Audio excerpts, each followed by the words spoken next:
What a wonderful day. I'm so glad we did it. Well done, you.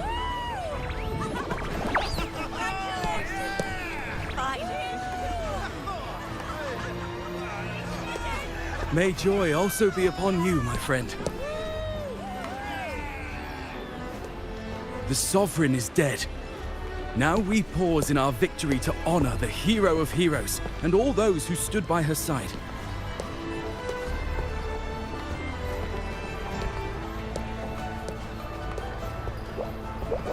I am Bruno, Master of Ceremonies for the occasion. I had hoped to greet you alongside Augusta, but she was called away. The Senate insists on wasting her time with their trifles. We wish to bestow upon you the honor of Rosebearer. Roses symbolize our glory and triumph, to be shared with all who are gathered here. Yes, it's a ceremonial role. Don't worry, it's pretty simple, and you won't be handing out too many. At the height of the celebration, everyone will toss their petals into the air. We will all shower in the flowers. Your task will be to distribute the petals beforehand. You have been chosen by the people, but you are held in the highest regard. The people of Septimont gave their all on the battlefield. Now, after fighting side by side, we'll share honey and wine beneath a rain of petals. You are our first non-local Rosebearer, but I believe you were already chosen the moment you cut through the dark tide's miasma. Without you, the Sovereign's defeat would not have been possible.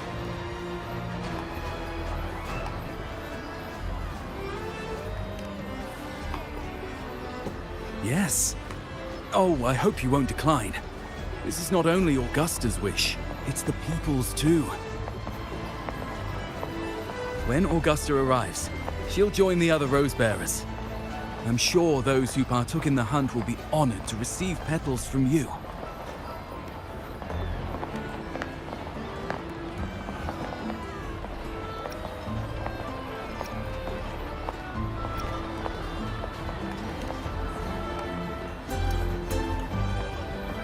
Very well. I'll leave it in your capable hands. As for who you choose and how, trust your instincts. It's just like a toast or a priestess's oration. All part of the celebration. No need to overthink it. Now, enjoy.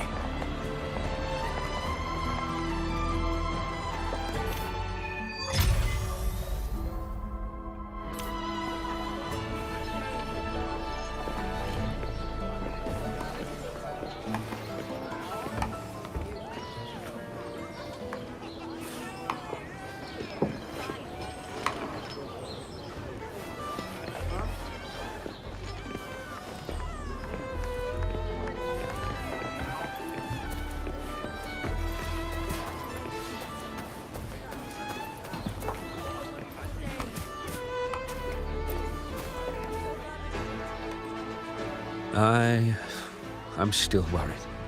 The paradise was stopped, right? But the dark tide isn't gone for good. The Sovereign's gone. But what if something worse is waiting for us? You're hopeless. So what if tomorrow's uncertain? Does that mean tonight doesn't matter?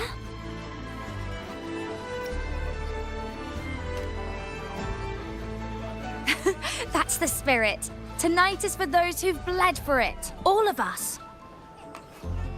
Speaking of which, Rover, you're here early. Got a little something for us? Oh, knew it! You were always going to be one of the Rose Bearers. The fragrance really makes the glory linger. Thank you. Be sure to save some for those who fought by your side. If I were them, I'd gather petals from every bearer, then, when you least expect it, give you a small surprise.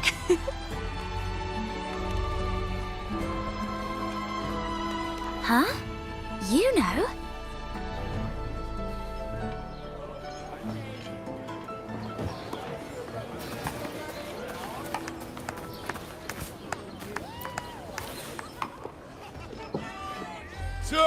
Septimons! To peace after the storm! Yes! To the hero of heroes! To you, to me, to... Wait, is that a rover? Oh, good! When the time comes, I'll hurl the glory eye, and let the wind carry it far. Let the world see our triumph! Since you're here, anything you want to drink? Speak up! Theseus and I'll take care of it. Right to the point, eh? Fine. Enjoy yourself. The night's just beginning. If you're interested, you should go listen to the priestess. Her orations are one of the highlights of the celebration. Who's leading it this time? Oh, it's not Lilibet, is it? There's not much left. I'll hand some out over there.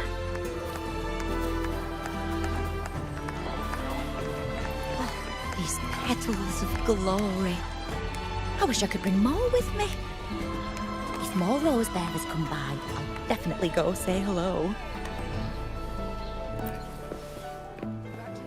Oh, it's you, Rover. I mean, rose bearer. Is it okay for me to have more petals? Wow! You gave so many! Thank you! You're the most generous person I've ever met. Do you suppose the gladiators who couldn't make it to the ceremony would be proud if they received all these petals? This might be the least I can do for them now.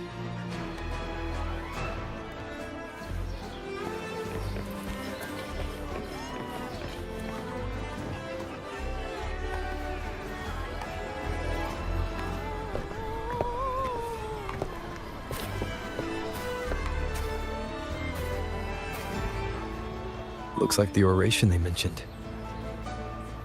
I see. Oh, yes. Huh. She's right. I thought for sure it'd be at an event like this. Gosh. Well, guess I'll catch her later. Yes. I fear that until Grandmother Lilibet finds a gifted successor, we shall not glimpse further into Septimon's future. By the light and fate above us, we are but apprentices carving insights into stone, passing their words along.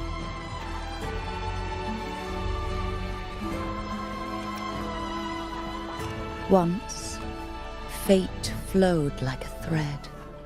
It guided reverent seekers to glimpse Septimon's end. Under the tide's surge, all was overturned. No soul was spared. Until the Unwritten One arrived from afar to join forces with Augusta. With the Chorosaurus as bait, he cut through the dark tide's miasma to reveal the truth. With the false sovereign's blood, a new ruler was crowned. The prophesied end was averted, thanks to Augusta and the Unwritten One. From now on, fear no longer grips me. The dark tide retreats into the forgotten night, and countless souls drink from pure waters again. The new hero of heroes, Augusta, shall lead Septimon into a new age. Thus, the present now aligns with the prophecy Grandmother Lilibet once foresaw in Septimon's auguries. Prophecy of the end, and how we managed to lure the Sovereign out. The order and the story are right, but something's missing. You speak of me and Augusta, but what of Yuno? Who is Yuno?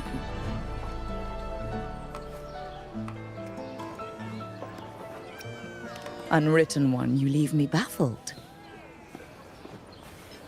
Are you suggesting that my recounting missed someone named Yuno? I don't find the name familiar.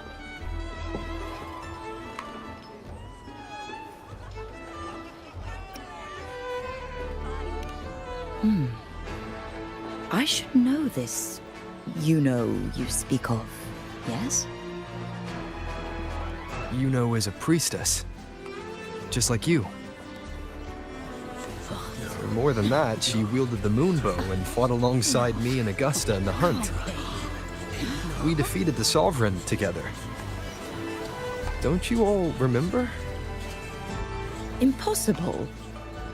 As a priestess myself, I can tell you with certainty that none among us bear that name.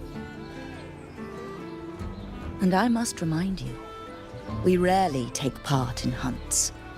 Our place is with the flames in Tetragon Temple. The hunt for the Sovereign involved many.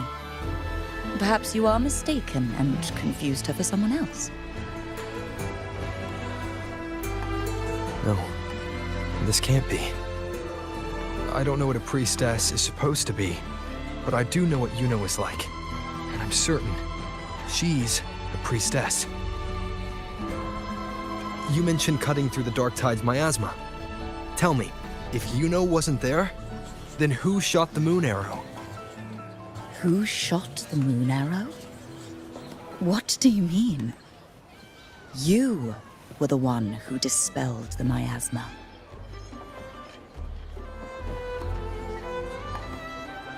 Yes. On the cliffside, you struck with your sword to cut through the Dark Tide. Don't you remember, Unwritten One?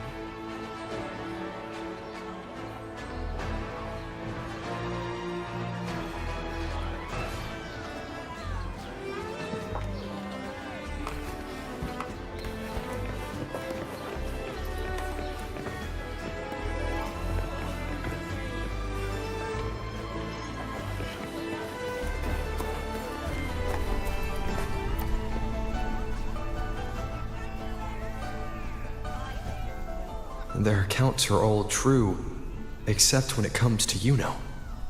How they react to her name is completely wrong. Everything she did, they attribute to me. They're not just forgetting. It's as if Yuno never existed to them at all. Could this be possible? This distortion in perception? Is it a remnant of the Sovereign's power, or is this the work of the Fraxidus again? I heard what you said to the priestess.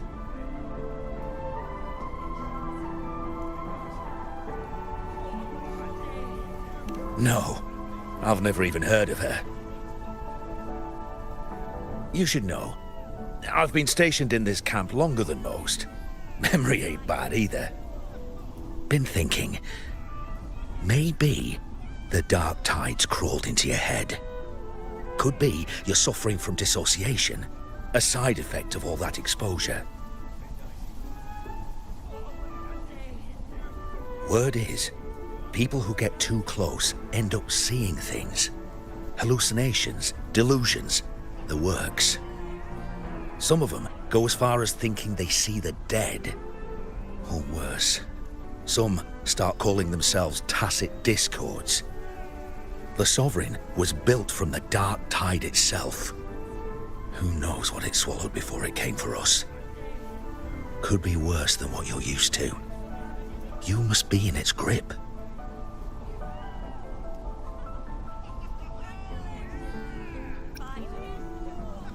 See, the thing is, it's not like there's one solid name for it. Happens in all kinds of ways, different for each person. And at any rate, dissociation is just a problem in perception. Some folks let it eat at them for life. Others know what's real and what ain't. They keep away from the Dark Tide. And before long, they start feeling all right. How are you feeling? You need to rest up a bit. Oh, Looks like Augusta's finally here.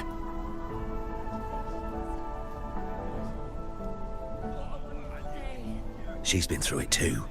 Faced the Sovereign just like you. If you're still doubting, maybe talk to her. Could help.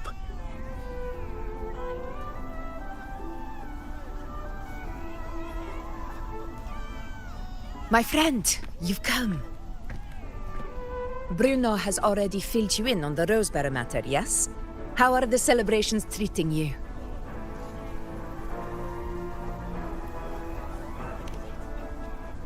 Augusta, do you remember Yuno? You know. Yes, she was often by your side. The one with the bow like the moon. She joined our hunt for the Sovereign.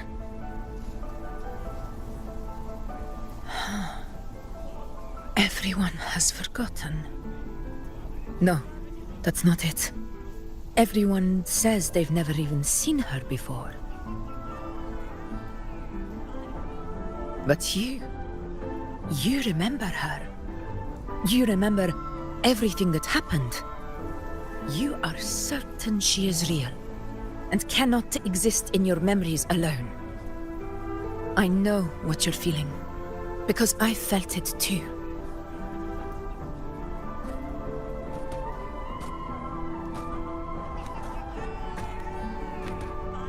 The Dark Tide's frequencies twisted my perception as well.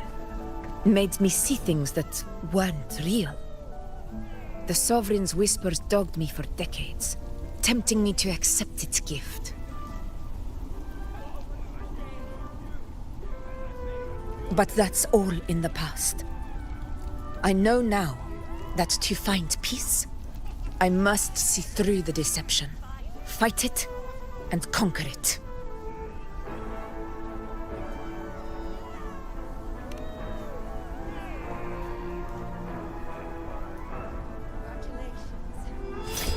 Because of my sword. It reflects everything that happened in Murma's town.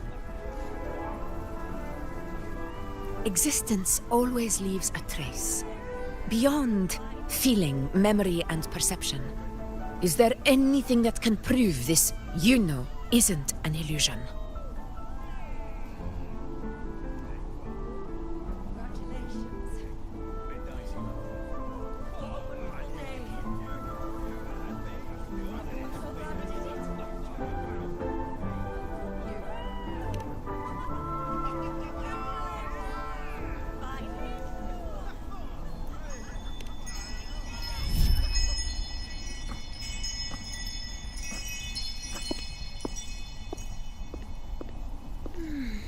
After this, I shall likely sleep like I've never slept before.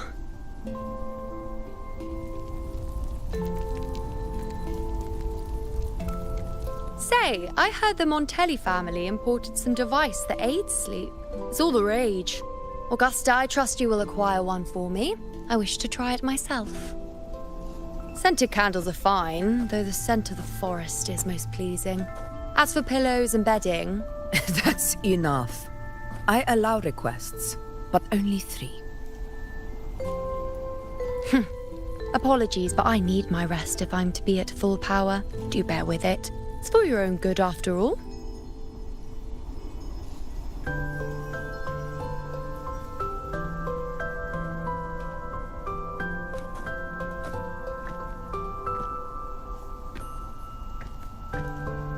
And you, Unwritten One, were I to indulge in a bit of selfishness, you'd forgive me, wouldn't you?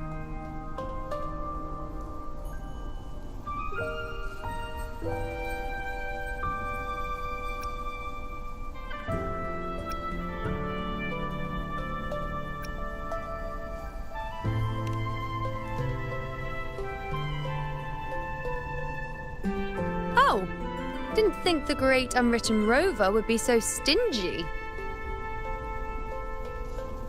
Well, lucky for you, I'm feeling generous today. Now, what brings you to me?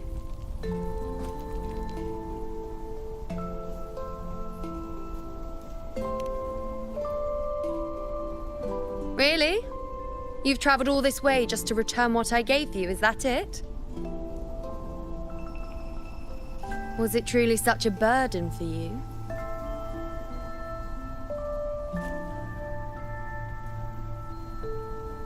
If one day this bracelet becomes meaningless to anyone else, I hope you will remain the exception, unwritten one.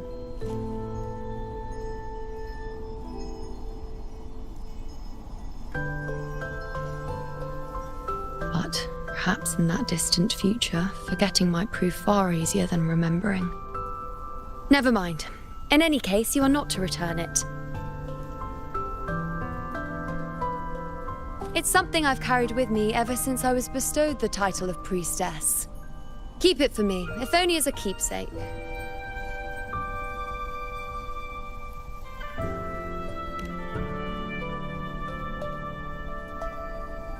Well, until we meet again, I suppose.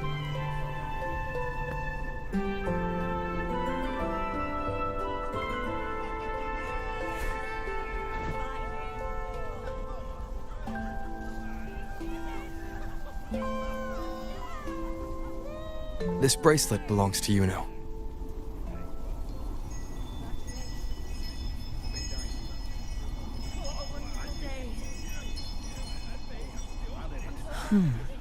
Quite the unique design. Like a crescent moon. But still, I'm sorry. I wish I could offer you the answer you seek, but to me, it's just an ordinary bracelet. Nothing about it stands out. When you mentioned her name, I tried to recall any trace of her in my memories.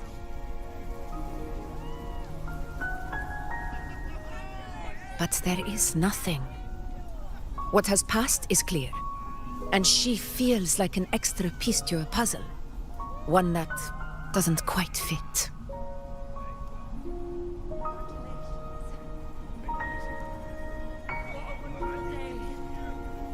How can this be? You spent the most time with her.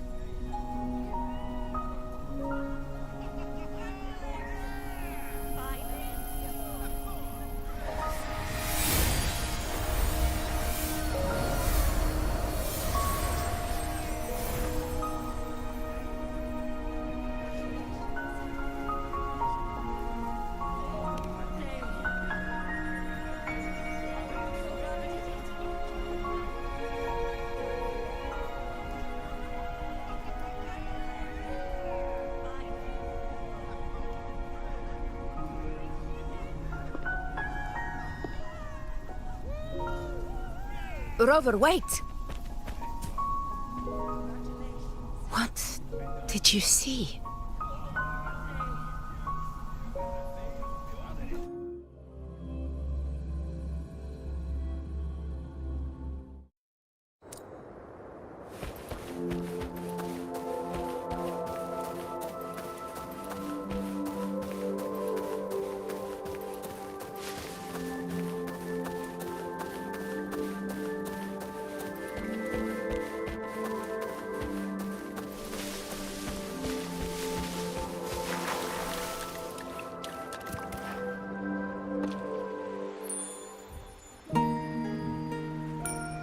You know.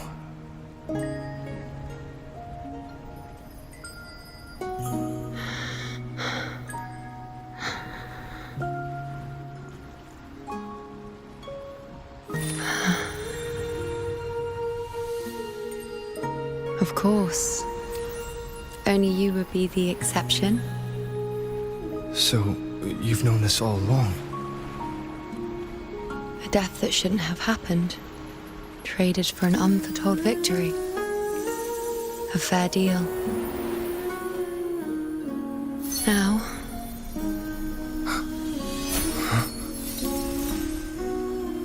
I am but a fading sliver of moonlight. I'm sorry, but...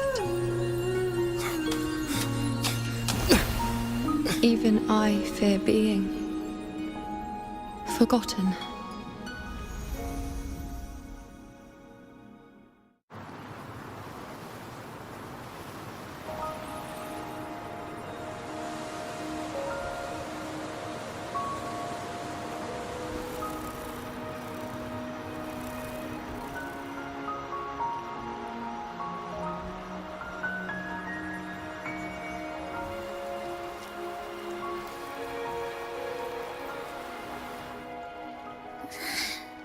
Hey, Rover. You're right. You've been standing here for ages. So, Yuno's really gone. Just like that.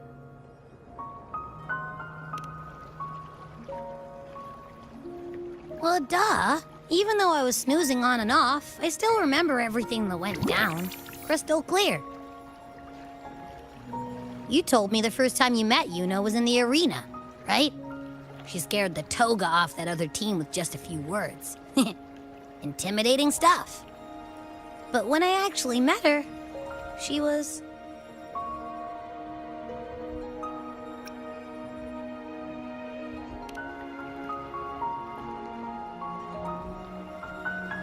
Yeah, totally. We got so much done with her on the hunt trip. She even invited us to the Tetragon Temple to check out the murals. Oh, and we caught that giant blue spiky TD, which led us to that big bad stinky thing.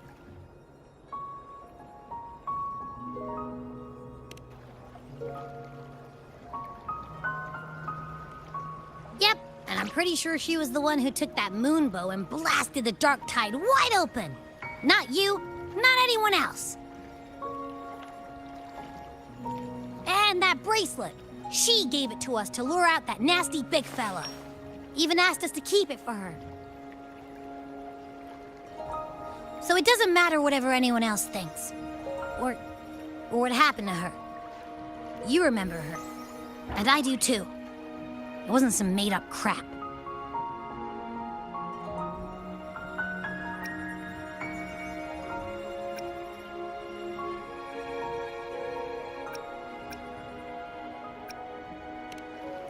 Why am I special? Why has everyone forgotten everything about Yuno except me? But if I'm the exception, if I'm the only one who still remembers, does that mean there's something I can do about it? Yeah, I know what you mean. Like, we didn't even get to have a proper goodbye.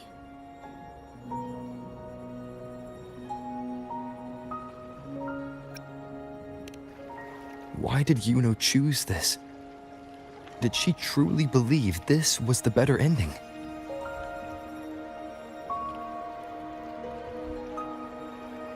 I'm the one she entrusted with her bracelet.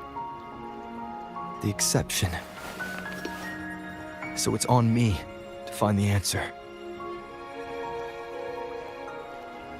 Like Augusta said, everything that exists leaves a trace.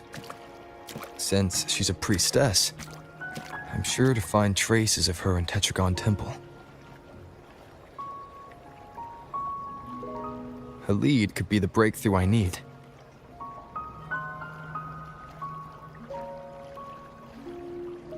That's the spirit! Look at ya, snapping out of that funk. Knew you'd be back at it soon enough.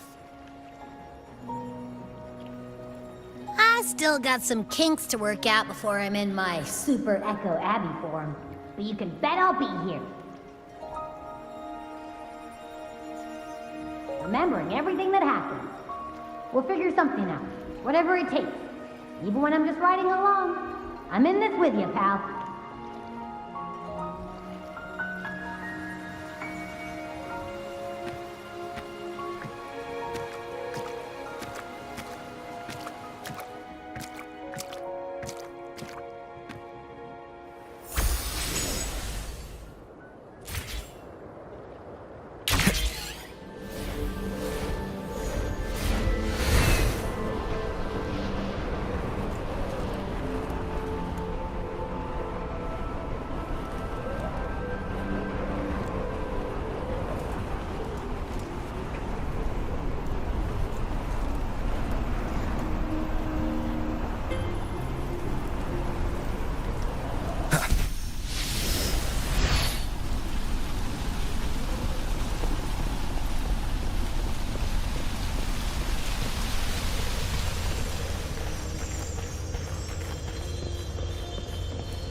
Strange. Lilibet and the other priestesses aren't here. the temple seems empty.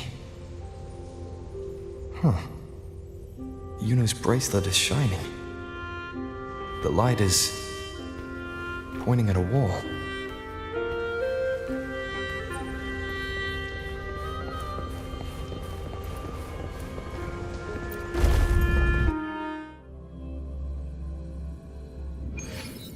Where could this lead?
Huh.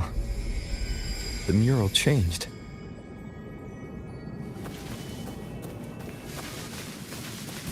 Cherish every gain.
Remnants of the past.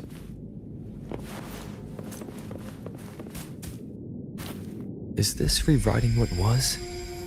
Or revealing what should have been?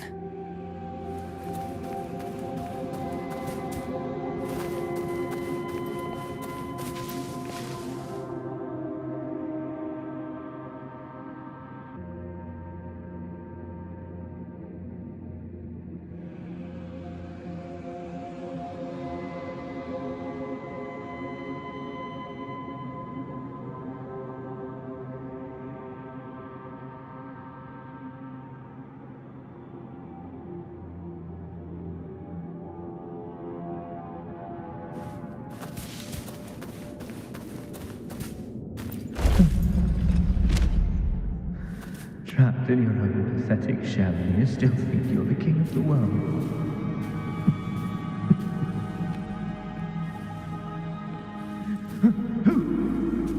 Who's there? Show yourself! Yes. Yes. I've been waiting for this moment.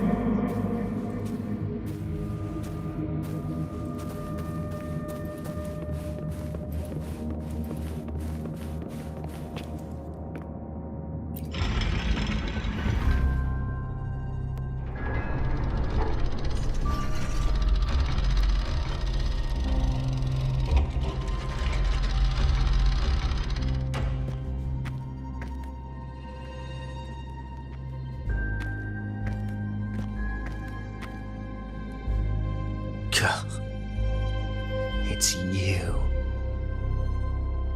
The person I need to lure fails to show, and now you're here to mock me. Is that it?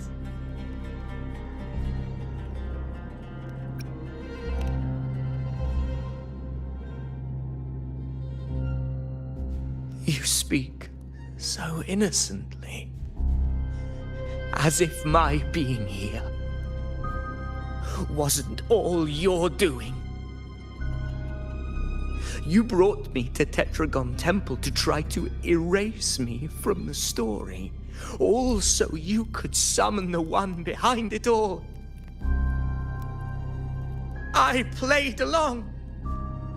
I agreed to be watched here because I wanted to see him, wanted to look him in the eye. But now it's clear we'll both be disappointed. I am fate's discarded pawn. And he couldn't care less what happens to me.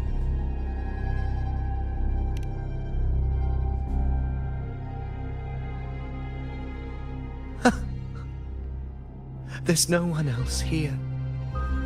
No need to put on an act. He doesn't look like he's lying. But this is the first time I've been here. Priestesses? Tetragon Temple? Could this be Yuno's doing? For Avidius here, Yuno has also never existed. Whatever she did in the past is now my doing. That's why he thinks I'm behind all this.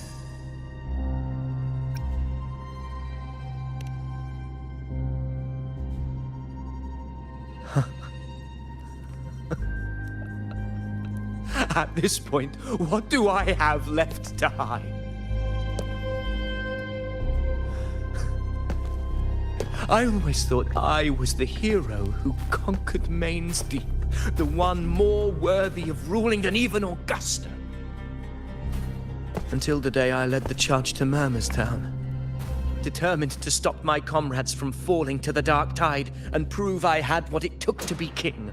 I walked to the door I had passed 1,000 times, only to find a dead end. Nothing was ever there. Did I even come here before? When did I conquer this place, and with whom? At that moment, I realized so much was blank. Disconnected dots, scattered and meaningless. How pitiful. Everyone knows my deeds, yet no one can explain how. And I can't find a single soul who's actually witnessed my so-called exploits.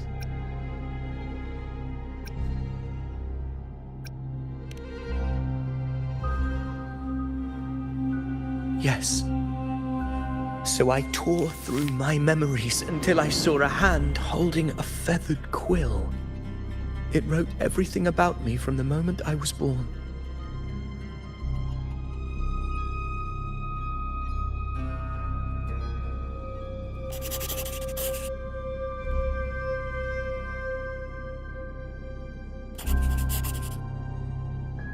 And I realized an undeniable truth. Existence is anchored in connection, feeling, and memory. They are its very manifestation.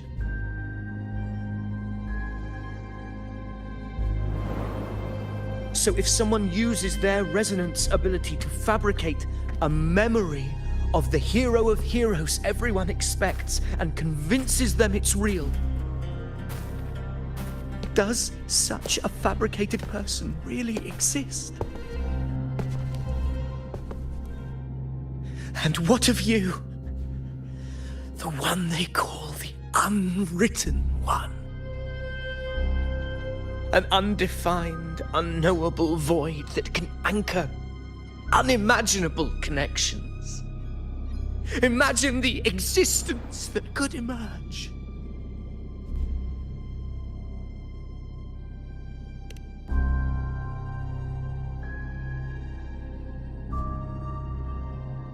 Enough, you arrogant fool. I did not allow you to stay here so you could defile fate with your delusions.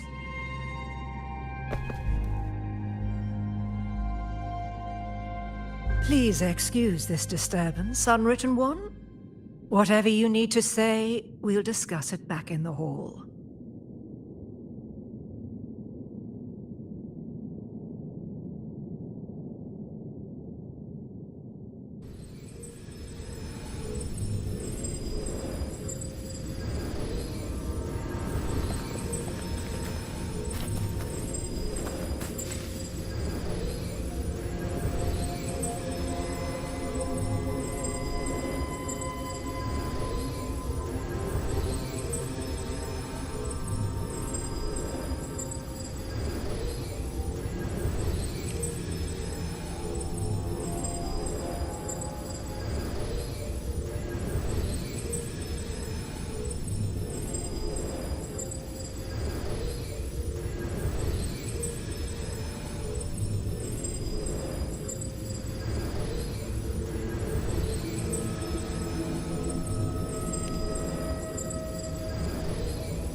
An unexpected discovery.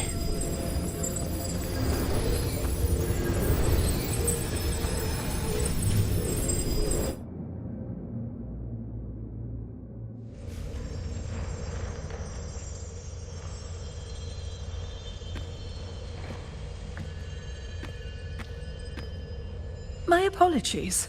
I should have been here to receive you. But some priestesses run into some trouble. I had to step away.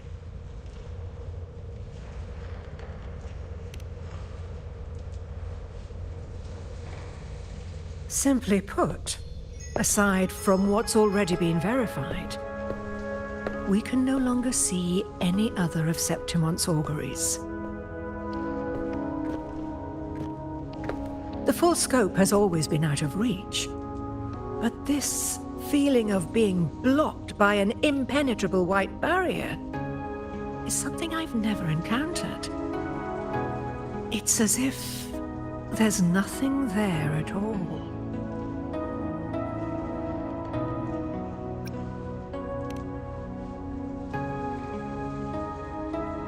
Well, there is a silver lining. Septimon's auguries concern Septimon's future. But as for smaller, individual futures, we can still see those. For instance, I saw Avidius making a commotion not long ago. But let's talk about why you are here first. Augusta mentioned your situation and said you might come looking for me. You seek help in finding a priestess by the name of Yuno.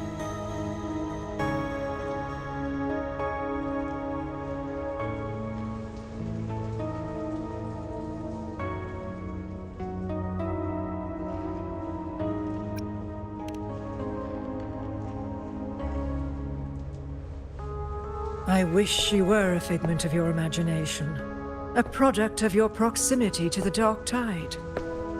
That would make things much simpler. Because I did find a record of a priestess named Yuno. But according to the record, she died 3 years ago, buried where the Dark Tide swallowed the Spring Basin.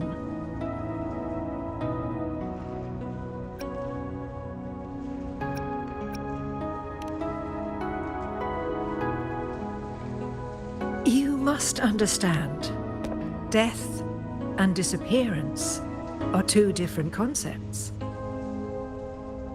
If Yuno truly died 3 years ago, then she couldn't have been your companion 3 years later, let alone have existed up until today. In other words, if Yuno disappeared today and was erased from the memories of Augusta, myself, and everyone else, then the death 3 years ago must have been a fabrication.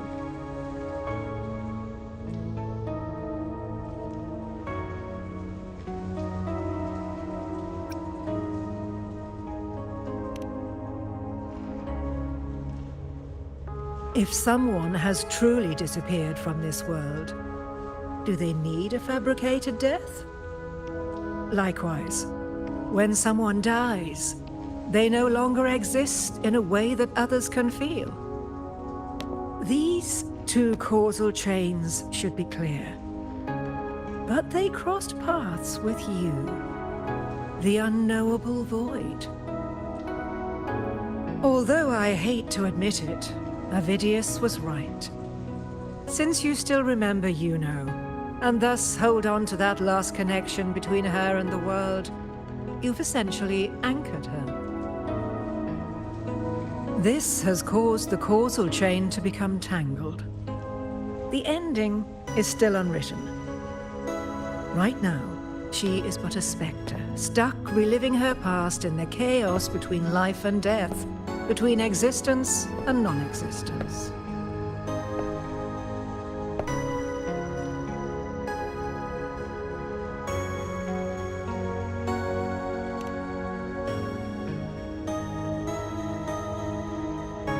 In theory, yes.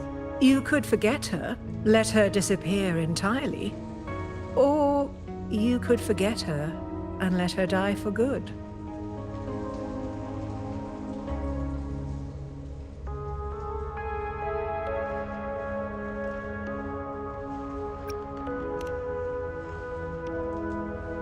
I believe insight into fate is not to tempt one's defiance.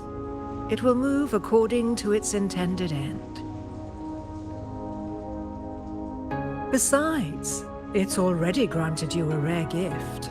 2 options, more than most ever get.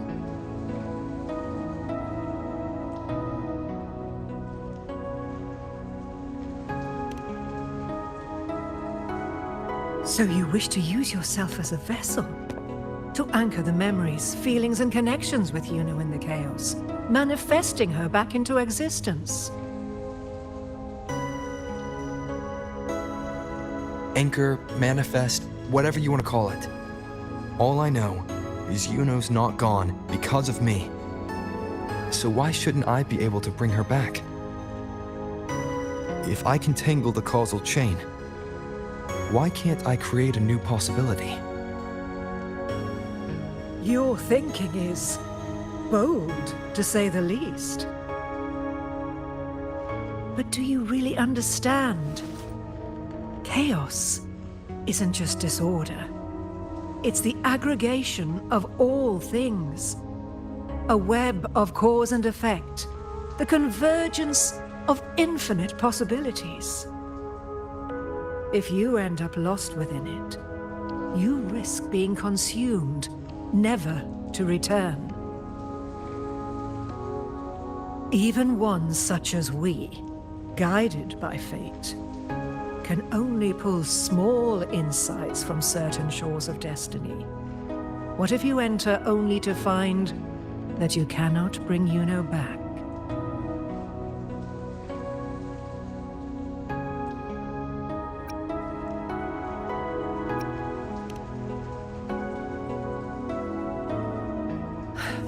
Chaos isn't a place in the usual sense. The key to entering isn't about where you are, but what's happening and what you do in that moment.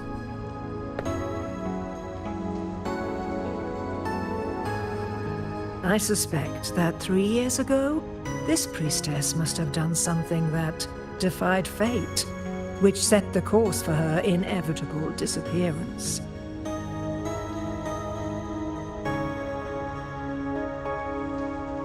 If you can get close to that inescapable knot in the causal chain, maybe you'll find a way in.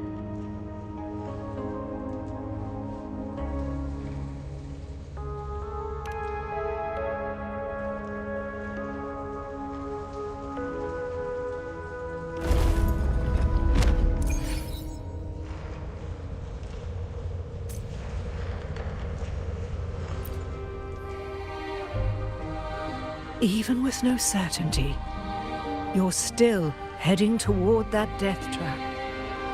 Unwritten one. You've made up your mind, haven't you? I understand. One must try at least. Very well. I'll accompany you there.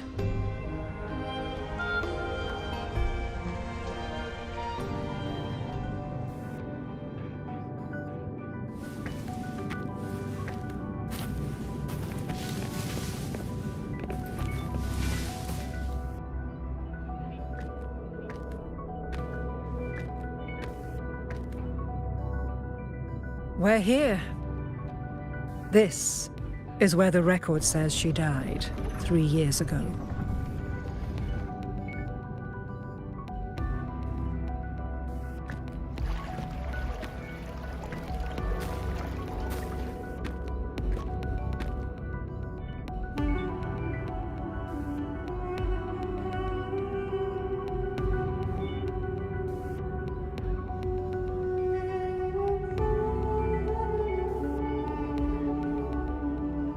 Nothing here. Well, that's okay. You tried, Unwritten One.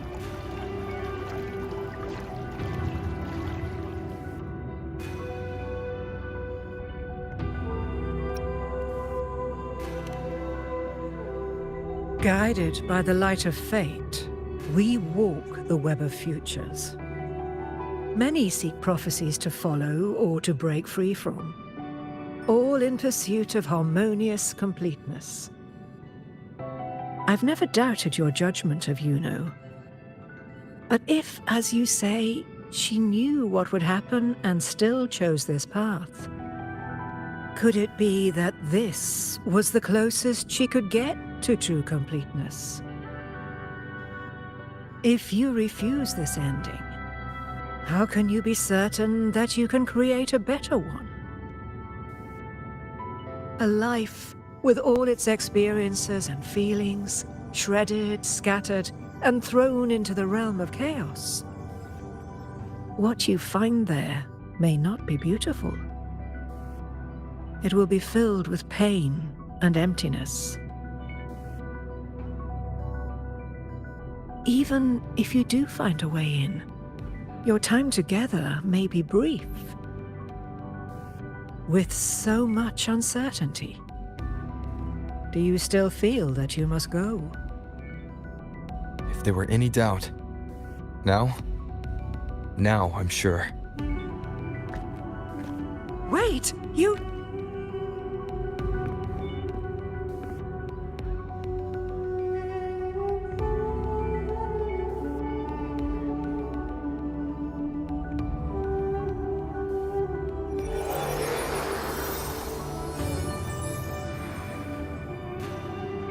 I'm not rejecting the ending Yuno wrote. I just want to fix the regret she left behind.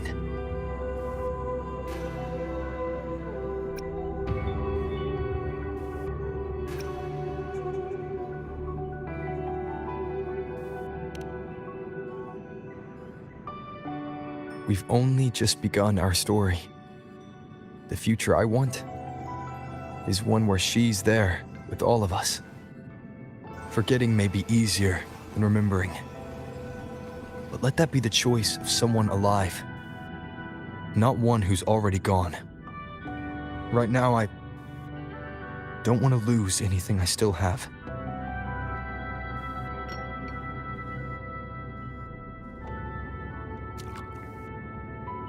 The secret to anchoring lies in connection, and its manifestation. If you find what remains of her in the chaos, and she responds to you, then follow her guidance, for that will be the only fragile rope connecting you, her, and this world.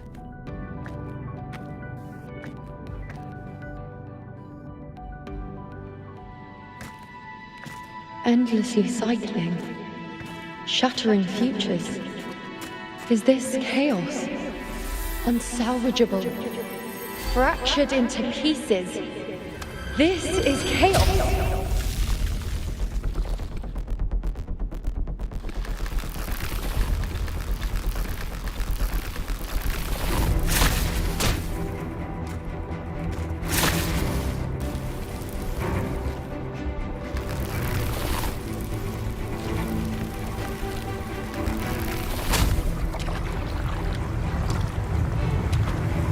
Countless possibilities, both true and not true. This is chaos.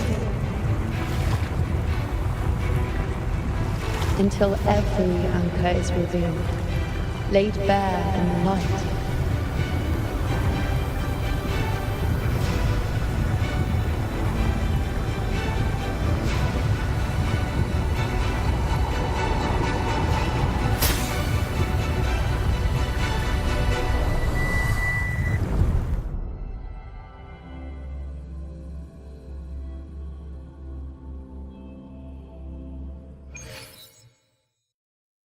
I can't see where it ends. Can't tell where I am either. Is this the chaos between life and death? Between existence and non-existence?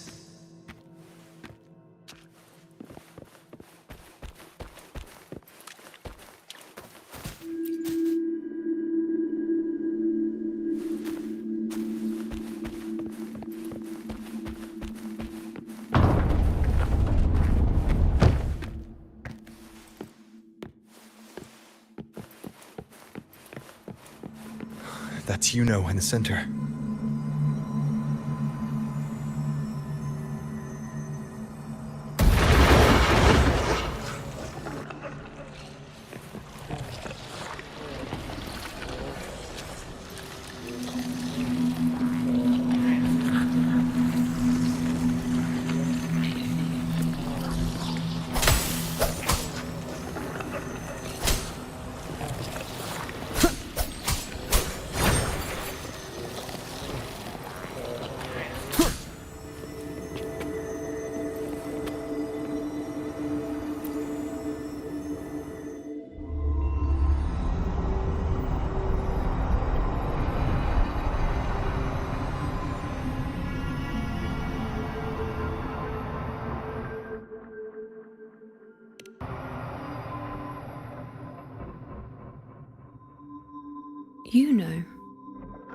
You're calling me. Are you here for me?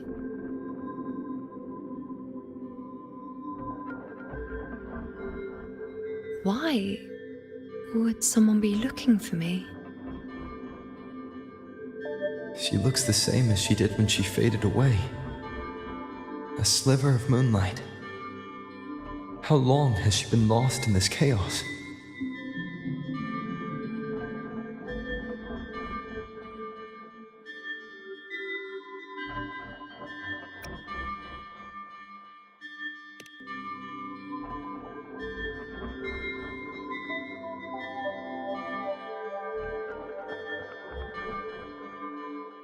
I know you.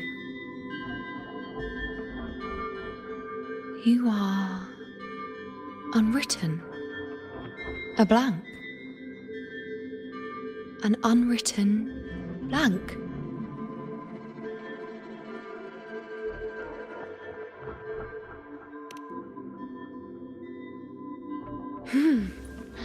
Unwritten.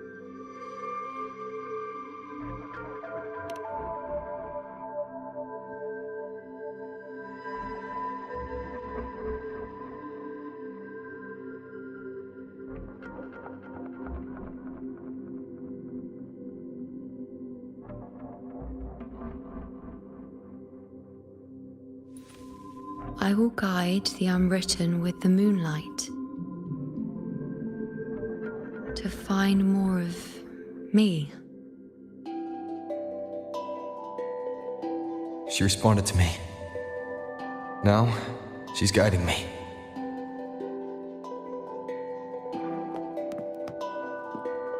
Even if it's just a trace of her, I found her.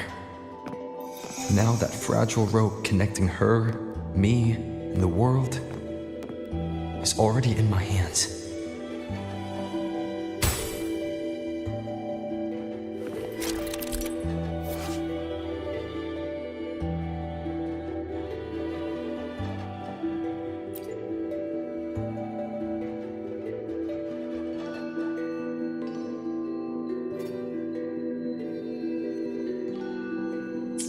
Where are you taking me? Just don't let go of my hand.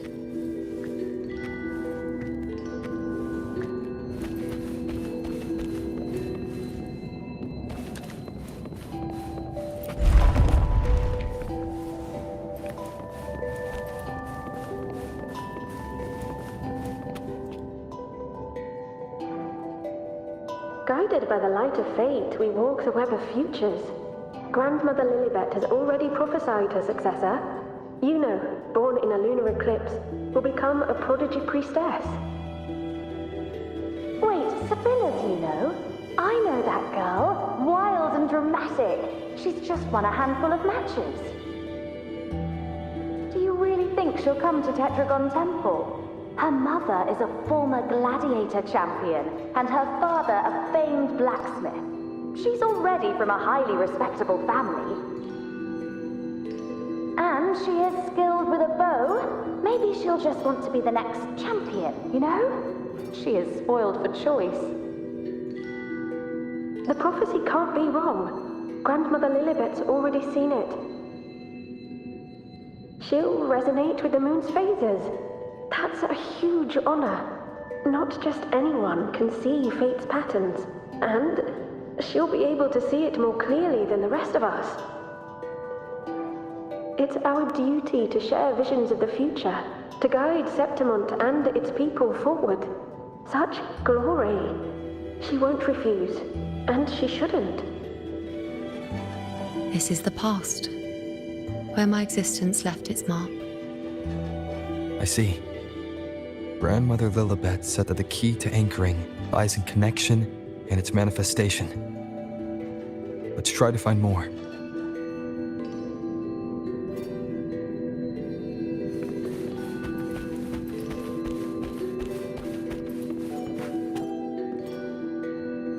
I can't see it. It's gone after that. Gone forever. Huh? Just one desecration is enough for the ordinary. I just wanted to understand. To look at it. To see the blinding flames. I was so close to seeing the outcome. To tracing back the cause. You must be smarter than me. Stronger than me. Tell me. Did I do it right? Staring at the sun, burning with pain for that truth. Tell me, have I gone mad? Is it me who's gone mad?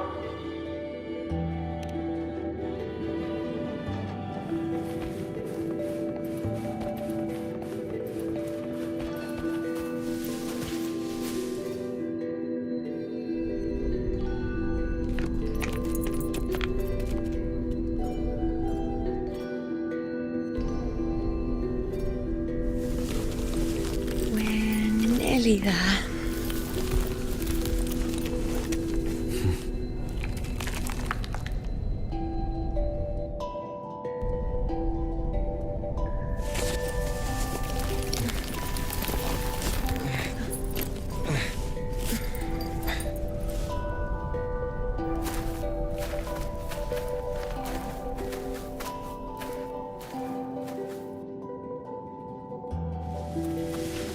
Let's go before chaos catches up to us. Keep not hurried. The priestesses already spoke of our victory. Forward. Until we can't anymore.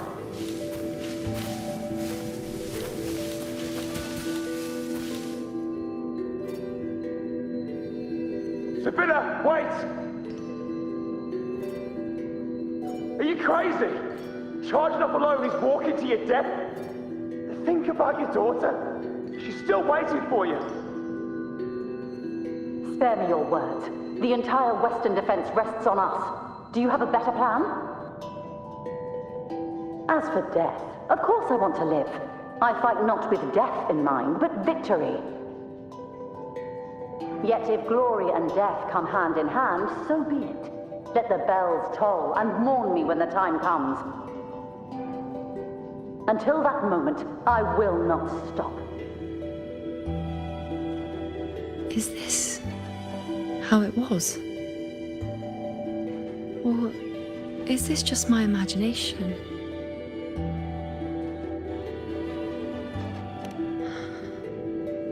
What's happened is done.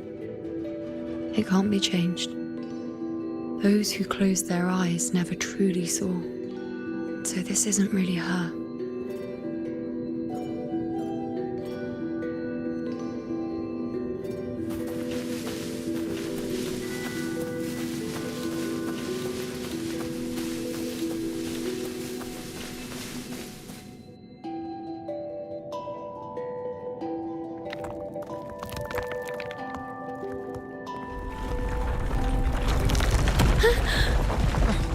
You know!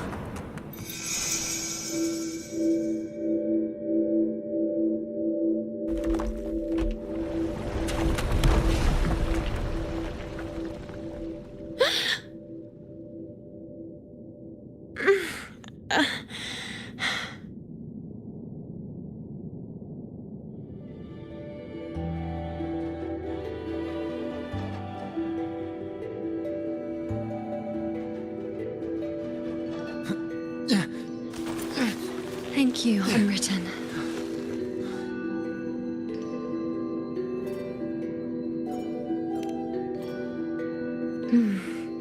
I won't let go. I don't want to let go.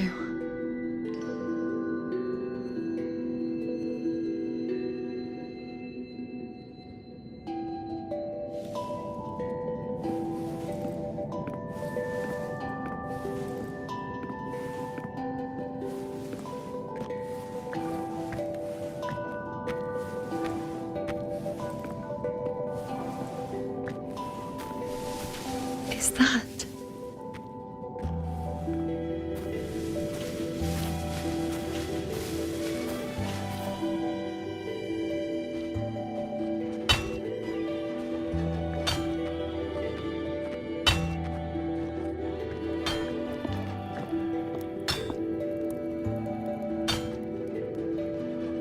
Ah, there you are. I've been waiting for you, you know.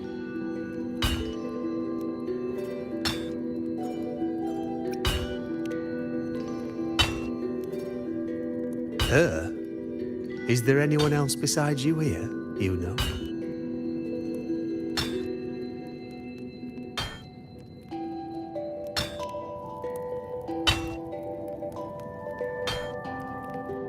So, you came for the bow I promised you, eh? Still want it?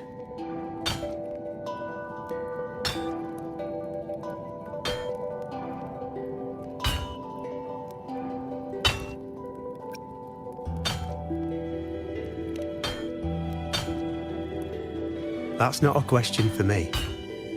That's a question for yourself. I reckon you've heard Lilibet's prophecy, haven't you? What do you think? I can't picture you as one of those serious priestesses in the temple. Stuck in there with your scrolls and your candles and your tablets. Doesn't seem right for someone with a spirit like yours.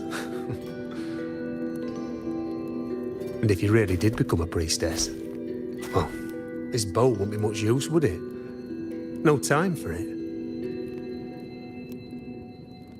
But you've got a gift that other priestesses could only dream of. Such a shame to waste it. And the warriors of Septimont need their priestesses. So do Septimont's auguries. Lilibet and the others still failed to foresee the entirety of the coming disaster.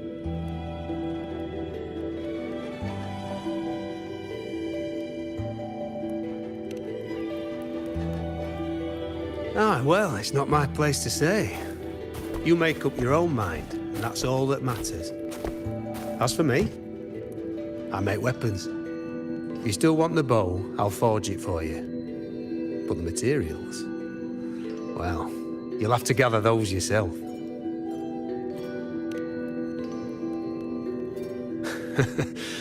Forgetful today, are we?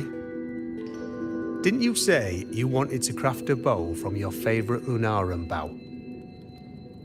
Truth be told, making a bow isn't all that different from making anything else.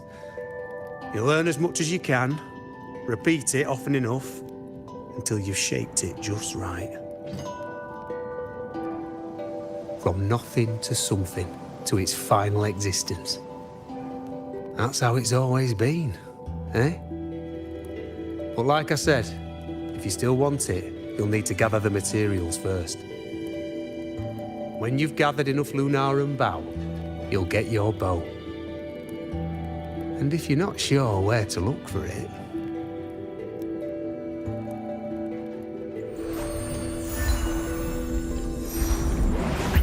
There.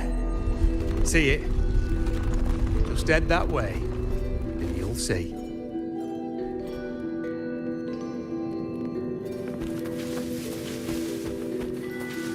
Lunarum bow. That's what the blacksmith mentioned. It looks just like what was used for your bow.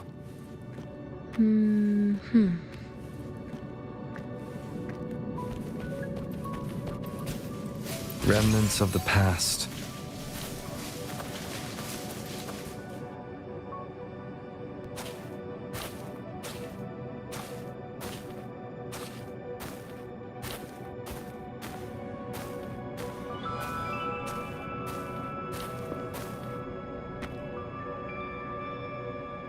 Chaos won't disturb us here. Sitting, just like that, huh? You're still just as... spontaneous. Shh, unwritten. It's time for a rest. Come sit with me.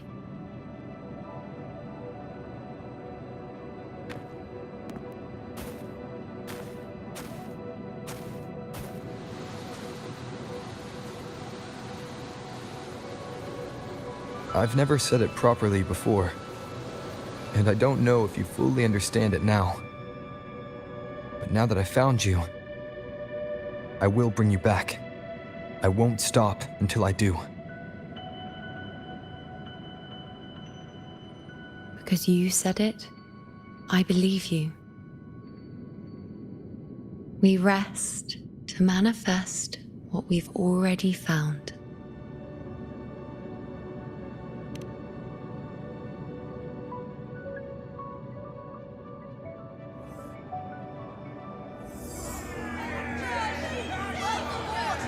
Come on, don't bore me this quickly. Show me what other tricks you've got up your sleeve. Victory? That's the only befitting outcome. Now spare me the words. I know I'll be first. This is only the beginning. Soon, I'll be an even greater warrior than Mother ever was. Getting whatever she wants, doing whatever she sets her mind to. Are you talking about me? Very well, I'll prove you right. Prodigy, you say? If you want to call me that, I'll gladly take it. But why are you so certain that who you see is me? That was... Huh? They're gone now. Because this is fate's will. It has favored me more than others.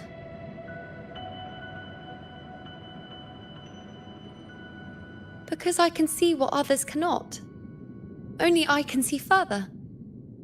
But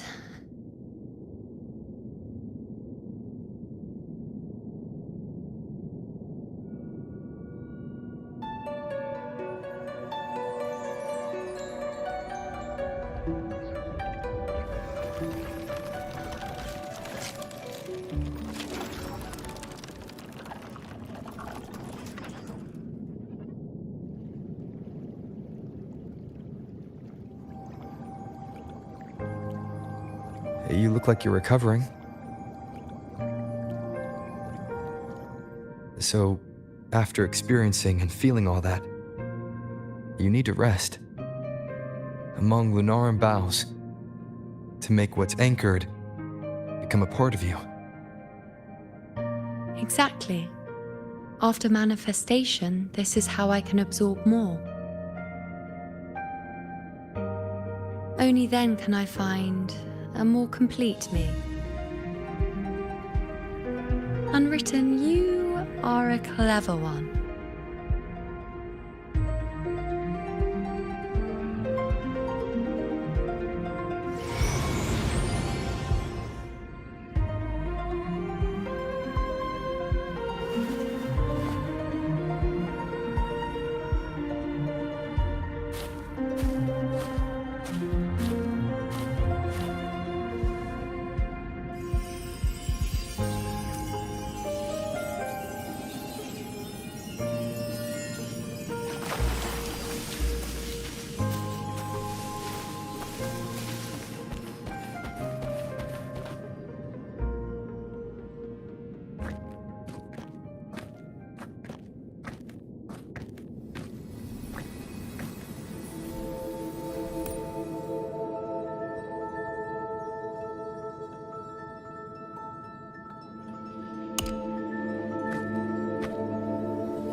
As the prophecy says, I cannot waste my talents.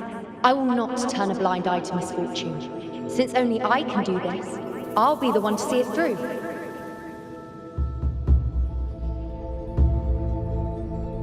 A gladiator or a priestess, what does it matter? I'll face fate and see just how far I can go.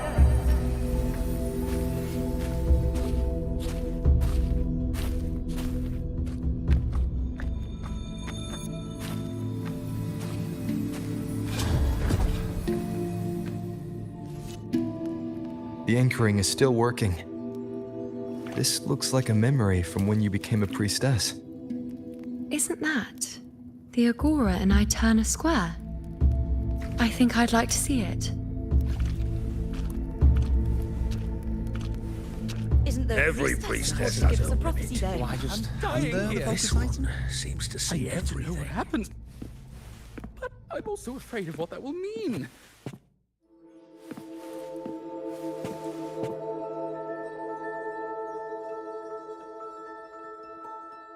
Back then, it seems you didn't mind giving prophecies. The people were much closer to you than they are now. Over there? That was my divination altar. They're waiting for the priestess's words. I must go and deliver it. By that altar. Every priestess has Isn't the priestess supposed to give us a prophecy there? This one seems to Why see just everything. under the focus item?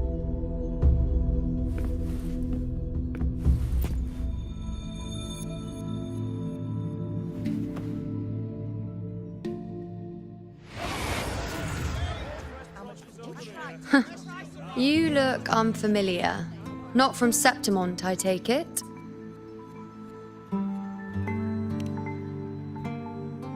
Not bad. You even bothered to learn my name.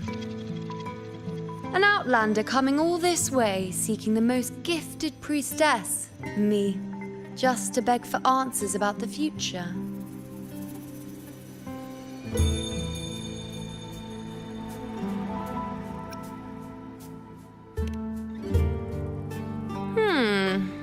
What's this about? How dreadfully complicated. But I suppose I can't fault your luck finding your way to me.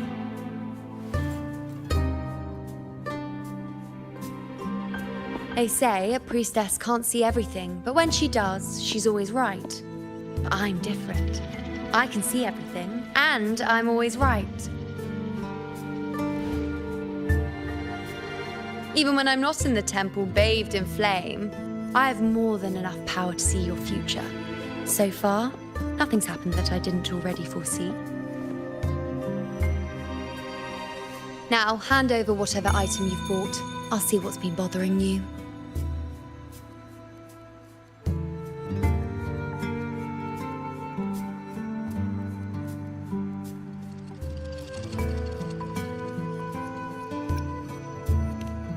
Shh, quiet, please. And don't you dare look away. I'm about to...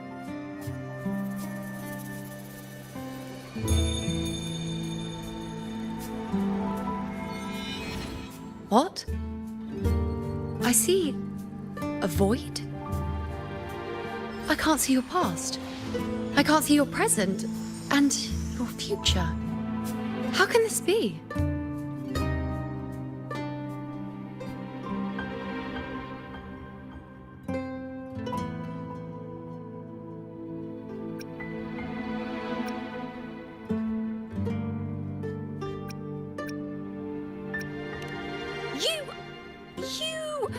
No, it can't be. Let me try again.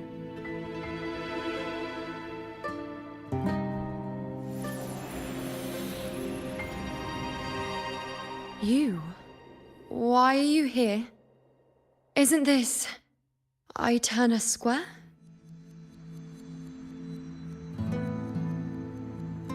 Did something happen in Septimont?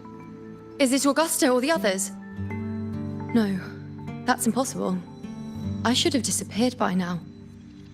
Why do I feel so tired? Like I'm walking the same path over and over again without end.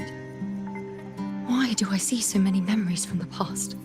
My mother, the other priestesses, and you. You've done something for me, haven't you?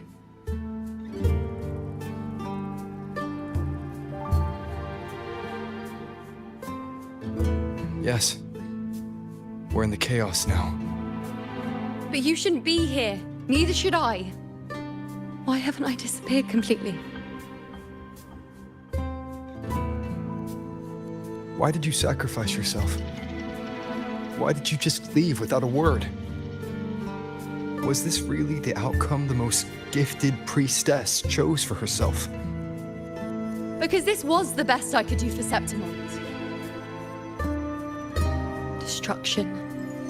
Failure. Oblivion. The dark tide devours everything you can imagine.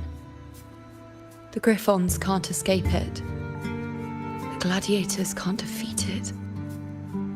In the blink of an eye, before we could even react, it had already enveloped everything. I knew it from the start. I knew 3 years ago. I would turn everything I am into the moon arrow that would pin down the Sovereign. I just didn't know when that day would come, or if it would be enough.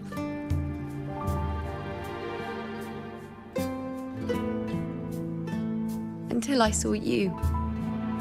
You, the one who stood between me and the manipulating hand behind everything. Just like the faint light I once saw in the future.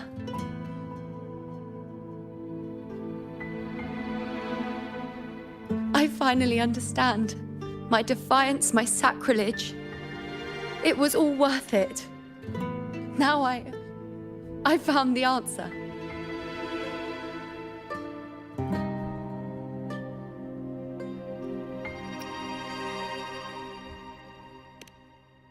Whether it's because of the void I carry, or whatever else it may be, I still remember you.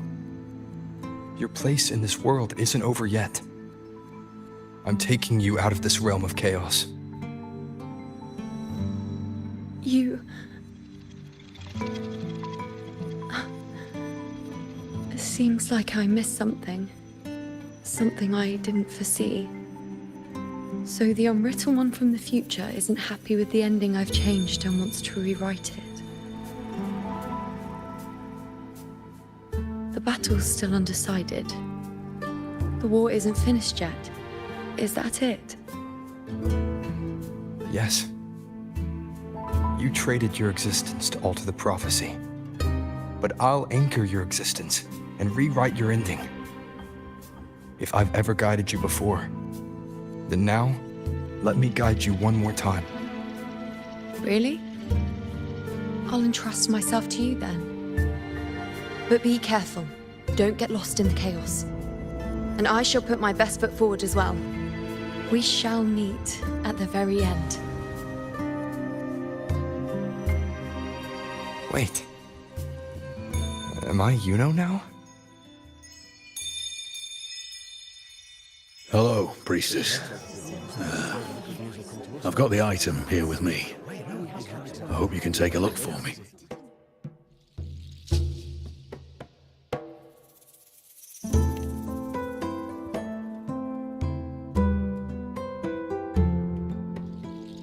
My squad and I were once ambushed in Kassos. A monstrous tacit discord, never seen before, appeared in the dark tide. I seek guidance on what comes next. Will we have the strength to battle it?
Are these the types of visions Yuno sees?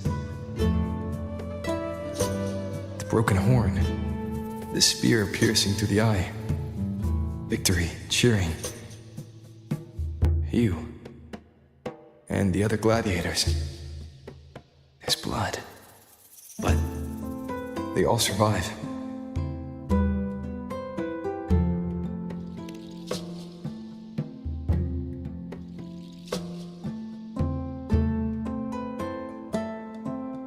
Priestess would probably relay her visions as they were, without any omissions or additions.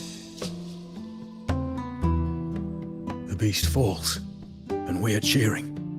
Its eye is pierced by a spear. Its horn is broken.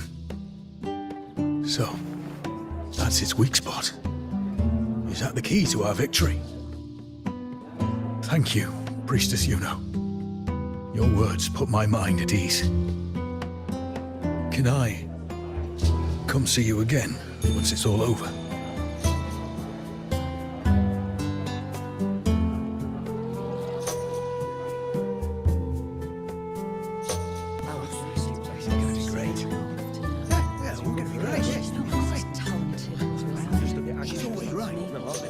Priestess Yuno, I'm here with a bracelet my betrothed gave me.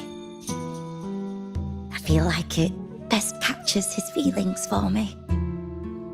Perhaps our future together will be one of true love, where we grow old together.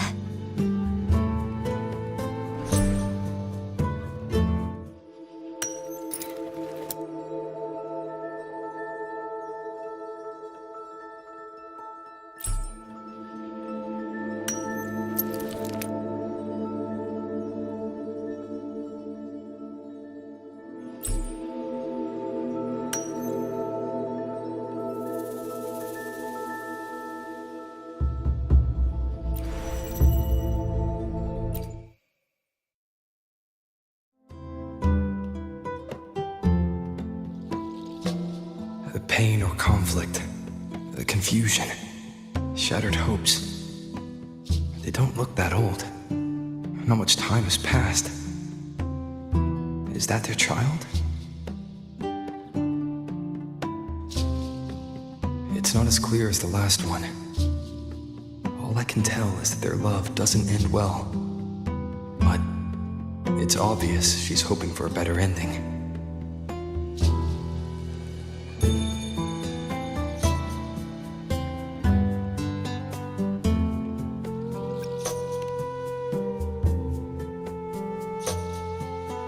If a priestess's vision is never wrong, then telling her won't change a thing. But what if it's the act of telling her this prophecy that causes that ending?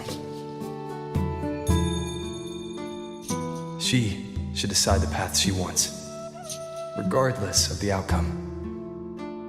I'll just let her enjoy the present. So, not much else to see? You want me to focus on the present? Well, we are very happy now. I feel very lucky. I really never thought we'd end up together.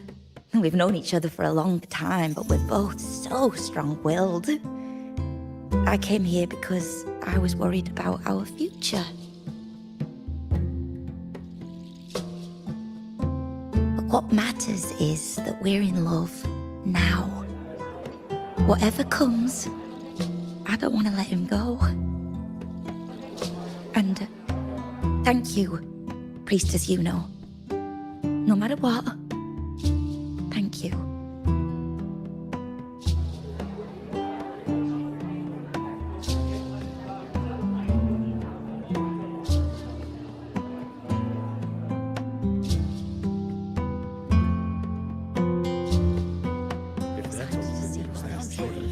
I have a little trick I'd like to pull off regarding a life. That's why I've come to you, Priestess Yuno. I'm curious if your prophecy can confirm whether it's possible.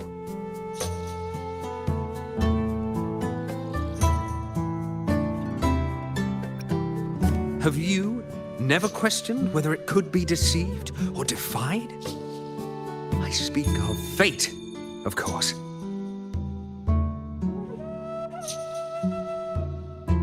These figurines I brought were crafted by my family for me and my brother as a rite of passage. They're made in our likeness.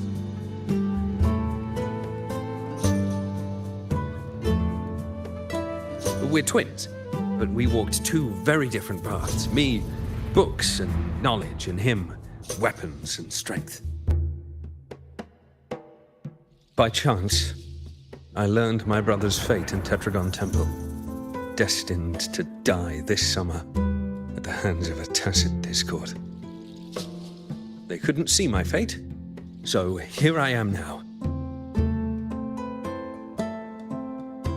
I want to see whether fate will once again lead me down a path opposite my brother.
An older, more aged Nicholas.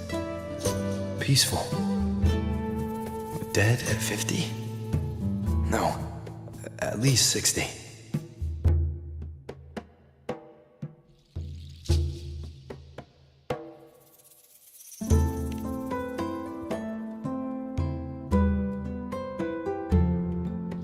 So I'm right. See? Okay. Tyrion, my brother. What did I tell you? You've shown me my end. I will live to become an old man. That means this summer, I won't die. What if I take Tyrion's place in the battle, and he plays the part of Nicholas, sailing across the seas? I'll confuse the whole world, even fate itself. Let me try. I'll use fate's prophecy to overturn another and trick death with the undying.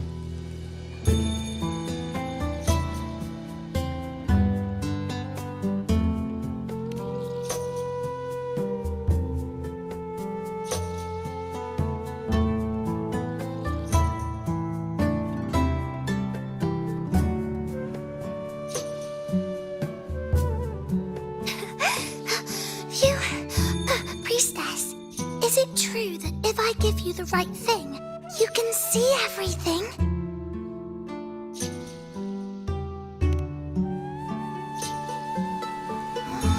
Wow, you're amazing. I can tell you're different from all the other priestesses.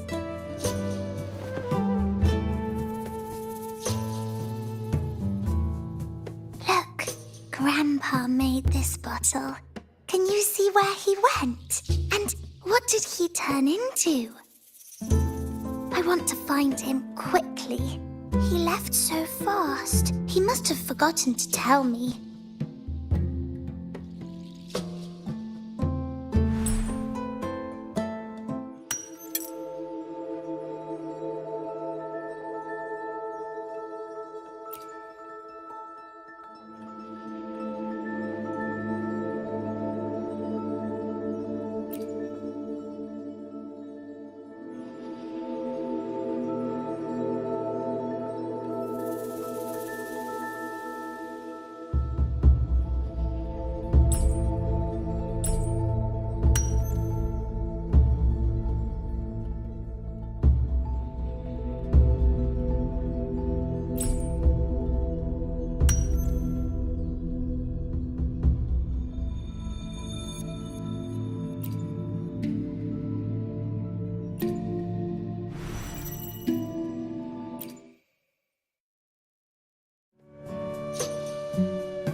It's dark. Nothing but darkness. I don't see anything. What does it mean?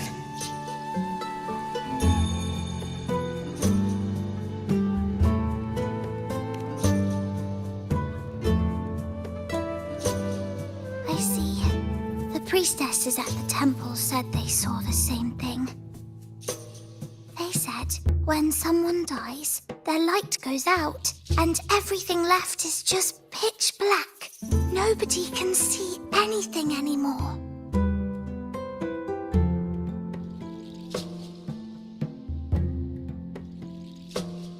Yes, Grandpa was really sick and he died.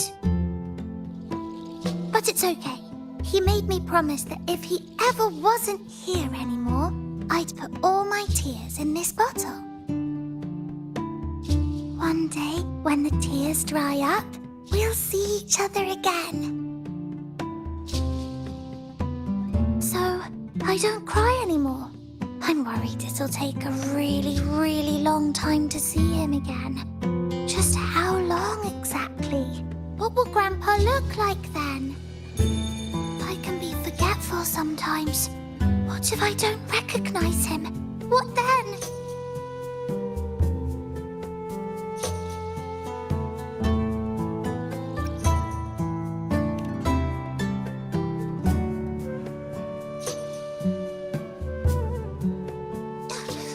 I don't believe it! I don't believe you! Grandpa didn't lie to me! Grandpa wouldn't lie to me! I must have given you the wrong thing! Or maybe you're just not as powerful as they say you are. I believed in all of you priestesses. That's why I came. But you don't believe me. It doesn't matter if you can see or not. I'm not giving up!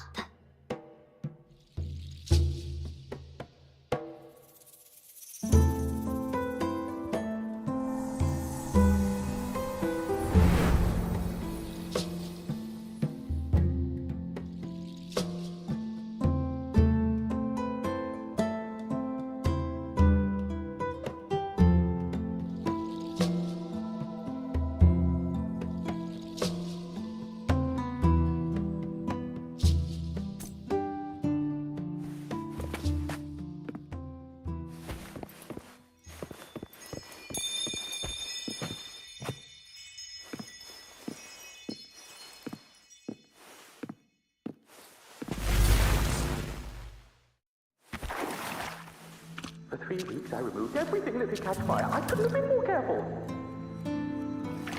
Damn that leak. Damn that peddler. The fire still started, just like the prophecy said. As the prophecy foretold, I cut the tacit discord retreat.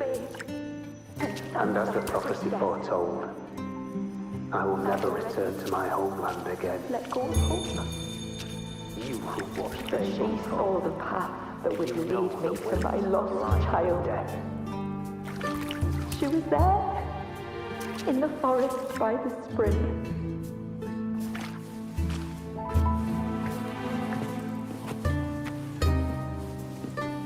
We followed the prophecy, and we won. When I see Board's shattered leg, I can't shake the thought. Was there another way? If we hadn't followed the prophecy, or if I had chosen someone else to wield the spear, all along, didn't I? we would not have gone hurt. Whoever really has forever anyway. But at least I have those moments with him. So full of passion. I've learned to live in the now. Even if now means feeling the sting of his loss.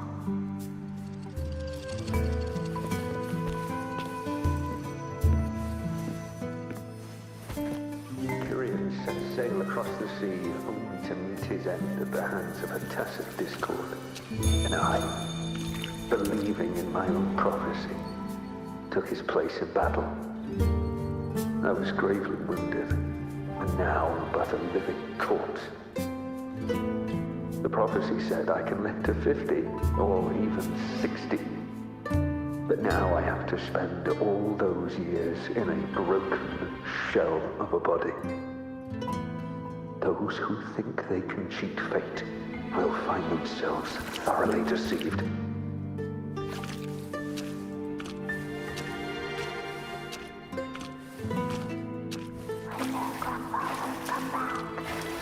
When you die, you die. Some things can't be changed, no matter how much we want to fight. The tears in the bottle have dried, and I'm not that little girl anymore.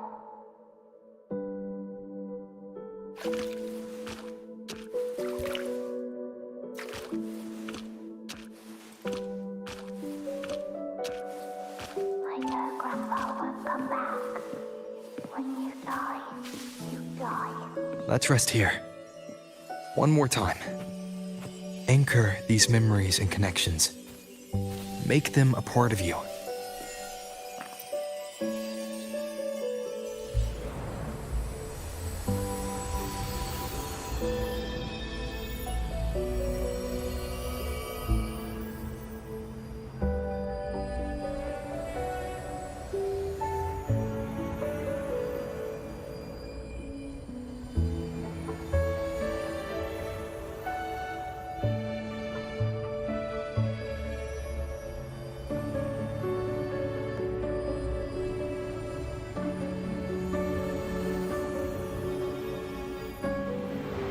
I can see further than anyone else. I can see things no one else can.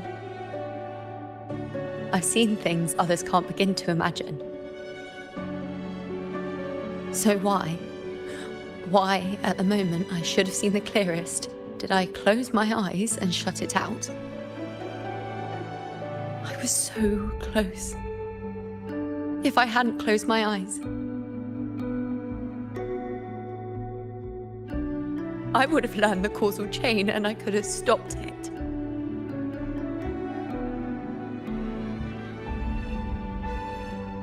After that, I decided to keep my eyes wide open, no matter the cost.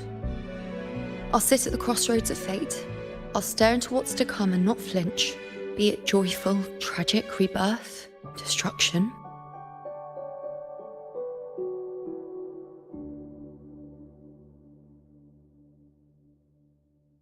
Until I see it all. Until I know everything. Because I am stronger than anyone else. This is something only I can do. But if the priestess's prophecies were really perfect, we could avoid all misfortune. If there is such a thing as fate, then misfortunes cannot be avoided. Just because you know the outcome doesn't mean the journey is worth it. If life is destined to follow a predetermined path, does it even matter if we know our fate?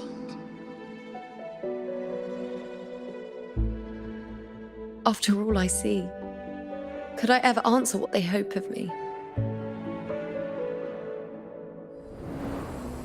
Does glimpsing one's fate really matter?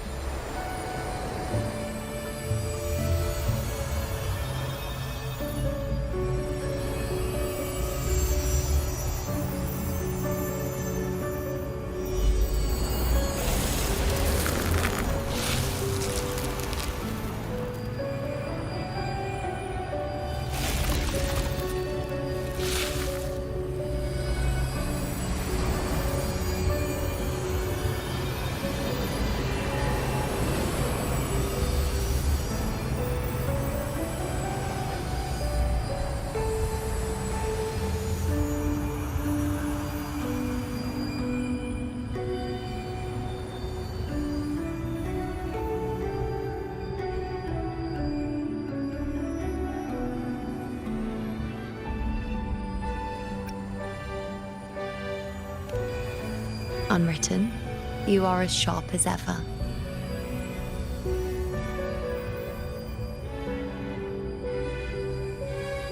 Seeing is simple, but facing what you see isn't.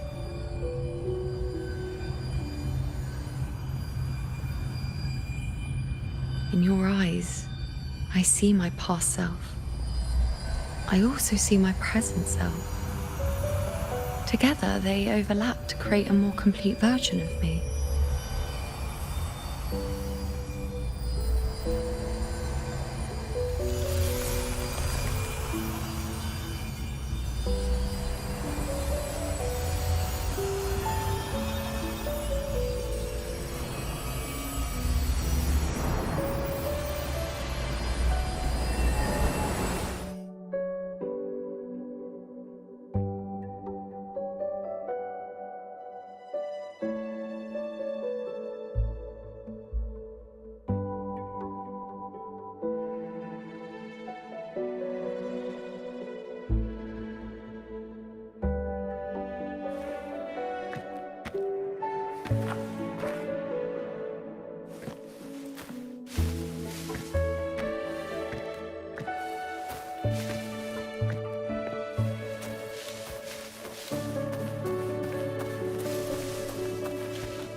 Still giving prophecies, you know.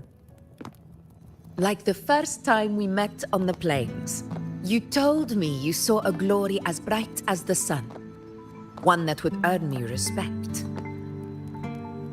Truth be told, I didn't think much of your words back then. When I want something, no one's permission is needed. Nothing could stand between me and my goal. When the prophecy came true, though, I found it unsatisfying. Imagine thinking you are the master of your own fate, only to learn, for better or for worse, everything you are is part of fate's design. It's as if fate chips away at the untamed part of you, turning you from a wolf into a caged rabbit. And you saw it all so easily. Truths as clear as the moonlight, bright, yet distant and cold.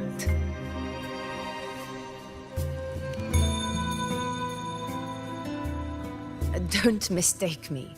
I don't dismiss the value of prophecy. Seeing the outcome gives us insight. Prophecies allow us to envision the future and find better ways to face it.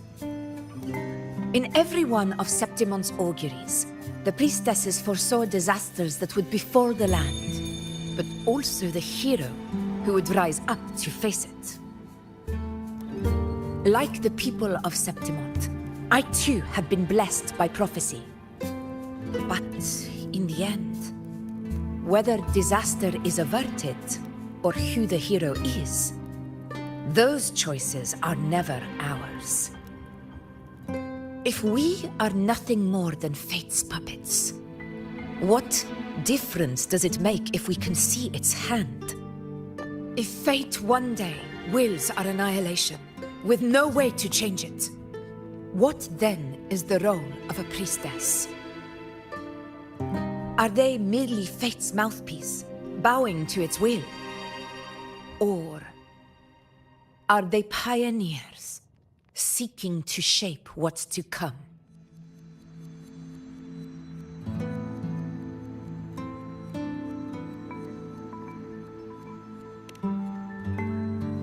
Last night, Grandmother Lilibet told me another Septimont augury had emerged. This one revealed a future unseen, a warning long overdue. An unknown disaster that would bring about the end of Septimont. The vision was unclear. The priestess couldn't discern the cause of the disaster, nor could they see the hero who would rise up to stop it. The Senate prefers to wait, believing the solution will reveal itself in time. But I must consider the darker possibility. I know that you'd rather be out there dealing with living, breathing people than confined to the temple to await some grand future. You, too, are tired of the Senate's rules and the priestess's chains. But as a prodigy in prophecy, you should see further than Lilibet or any of the other priestesses. Would you dare, with no direction, no clues, and not a single focus item, gaze upon Septimon's end and trace its cause?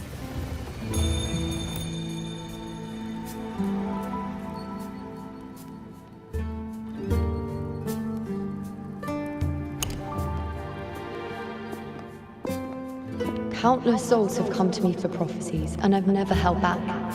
But in the end, all I do is relay what I see, down to the smallest detail.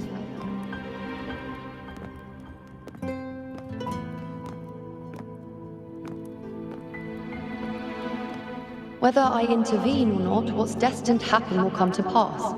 If we are but fate's puppets, what difference does it make if we see the future?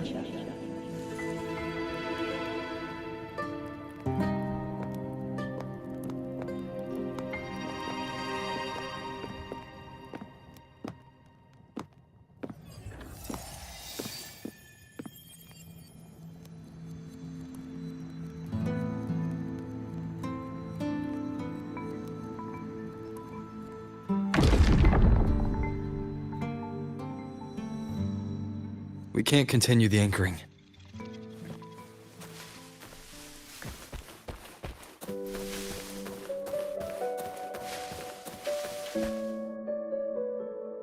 Would you dare, with no direction, no clues, and not a single focus item, gaze upon Septimon's end and trace its cause.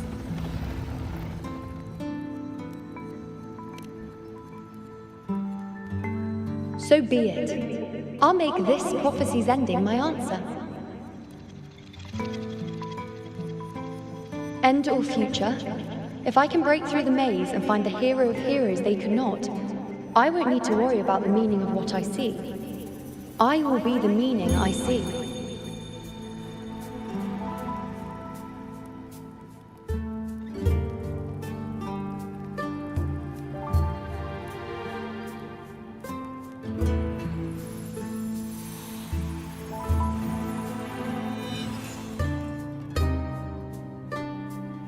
Once again, I repeat Yuno's past choice.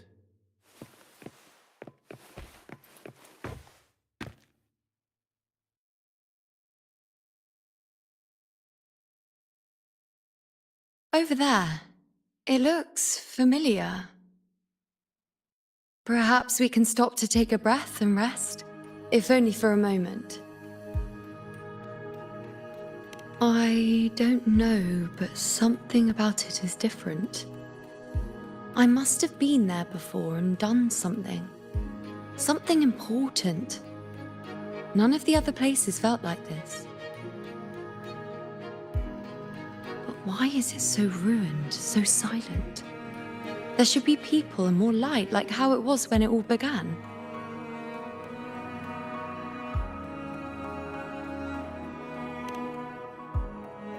Leave it to me. It's chaos. It's found us. Those things are manifestations of chaos. The wicked.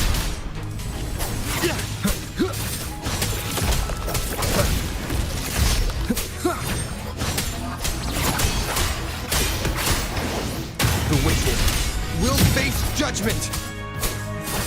Hopefully this helps. Be careful, they're closing in. It really insists that I stay.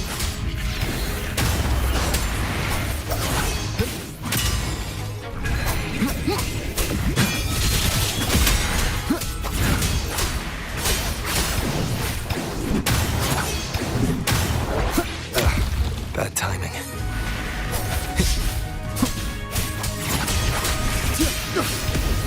The wicked. Hopefully this helps.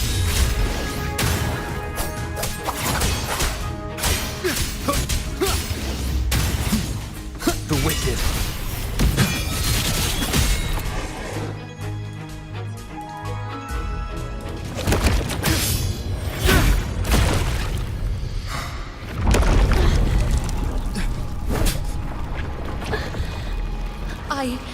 I remember now.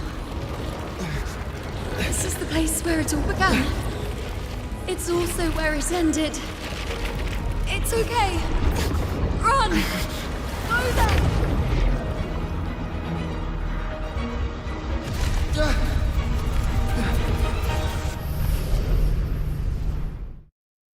Go there? The dark tide is starting to surge. Have to get there before I'm swallowed too. Is that another one of Chaos's tricks? Don't get in my way. Gotta hurry. Running out of time. Now! That way.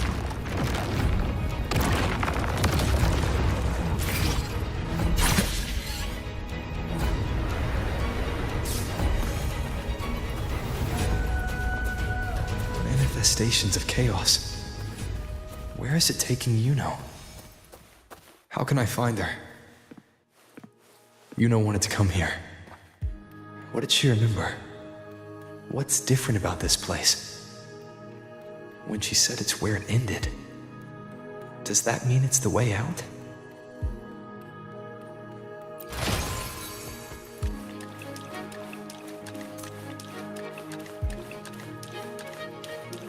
Did Yuno leave these lights to guide me?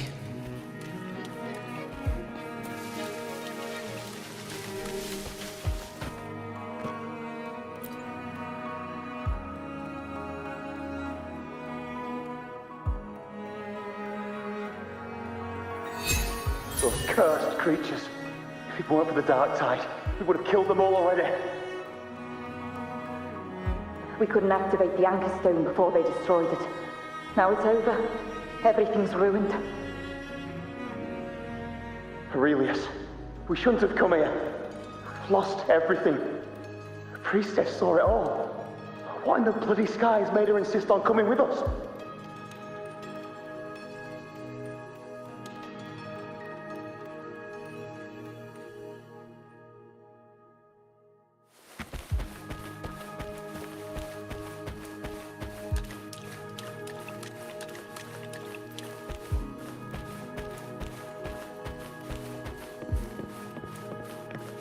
An unexpected discovery.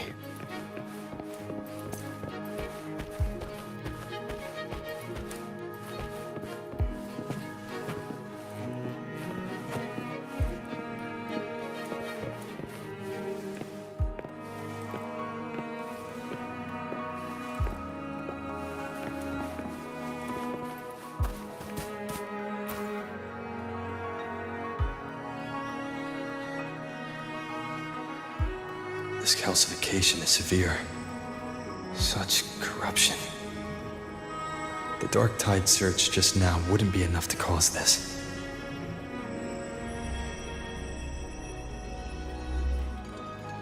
Could this be connected to the important event Yuno mentioned before she was taken?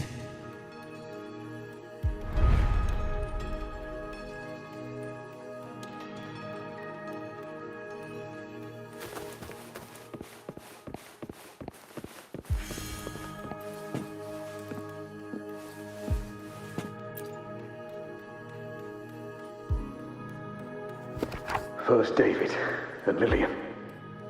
Then Ari, Vincentius, Perla. Now even Anassa.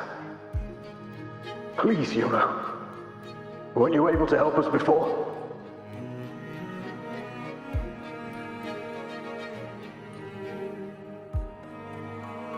Just like when you told us to use a spear against a tacit discord. Help us see something again. You must be able to see something. All of us doomed to die. If that's true, why did you come with us? Just to watch us die? No. The Dark Tide's corruption is spread too wide. It's covering their retreat, we can't catch them. The moonlight offered us some illumination, but... now it too is being swallowed by the Dark Tide.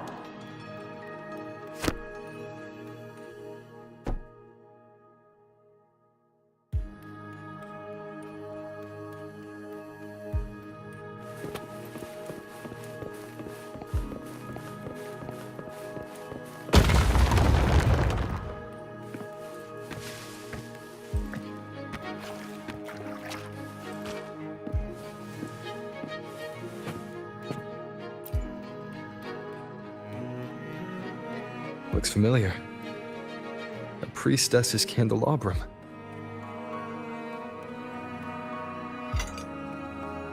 How did it get so damaged?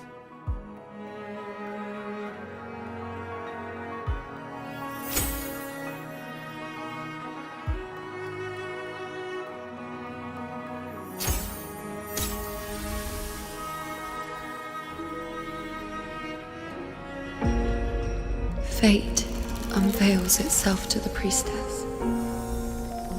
Following its guidance, she reaches the end again and again, foreseeing its conclusion. Heads fall, whimpers fade.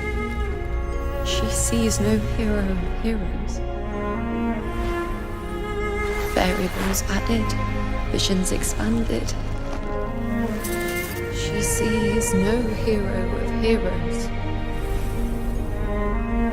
Beyond a doubt, no other choice. She sees no hero of heroes. The priestess is never wrong, but she despises her own truth. For her success is Septimon's defeat. Defeat. defeat. Why? Defeat. It's always defeat. If fate one day wills our annihilation, if we are nothing more than fate's puppets, When that time comes, what good is a priestess?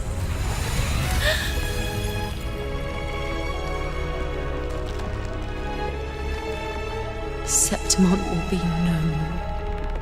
Nothing will remain. Only she who foresaw every death still lives.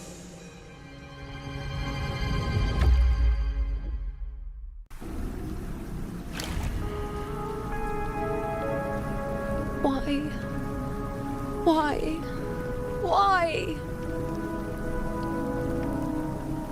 Hundreds of days and nights spent in fate's embrace, staring at the end. I tried to see everything, missing nothing, but not once did I see a single future where Septimont still stands.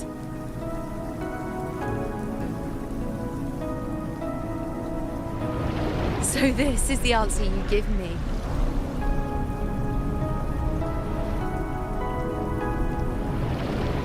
To know our inevitable doom, and tell the people of Septimont to wait for it, accept it, and even be grateful?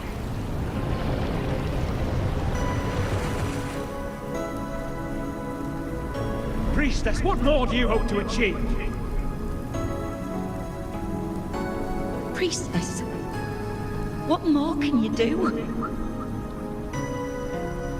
Haven't you already seen it all, plain as day? Haven't you seen it countless times already? Haven't you already viewed the answer? Yes, I saw it. A clear, undeniable future. I know. All I need to do is convince myself this is the final answer.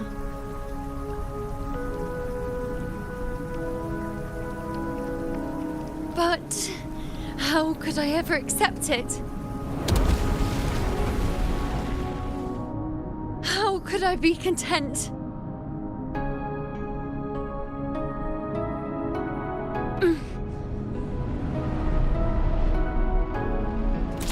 With our very existence being denied like this.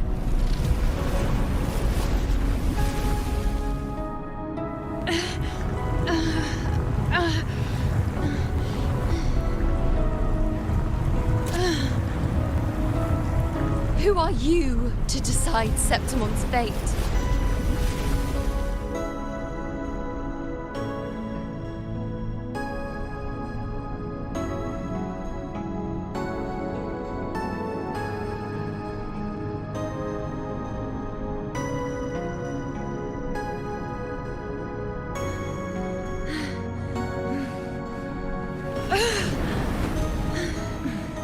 Certainty is just the narrow boundary fate sets for us.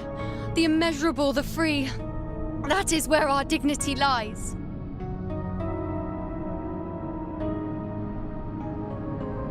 A mouthpiece, a silent witness. If this is what you expect of me.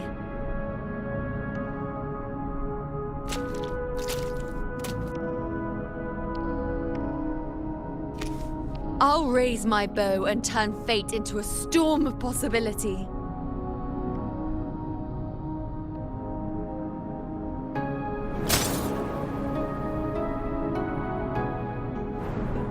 If, just once, I can prove you are not fixed, then will this so-called end even...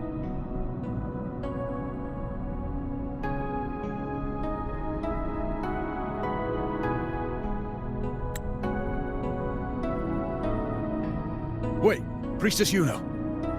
Are you really going to stand with us against the Dark Tide? You've already seen how it ends, haven't you? Of course.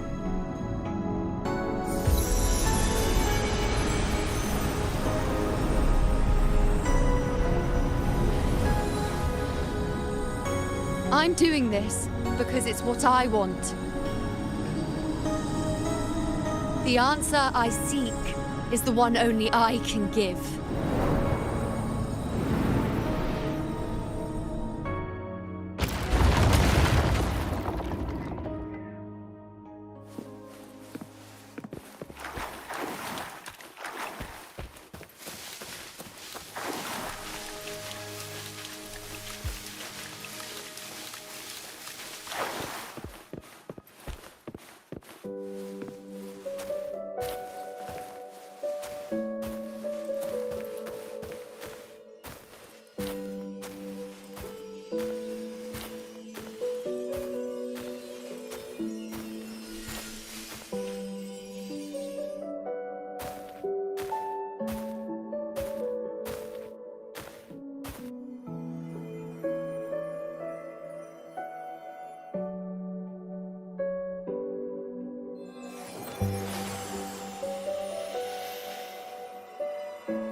The Lunaran bows have grown strong. You've done well with your anchoring.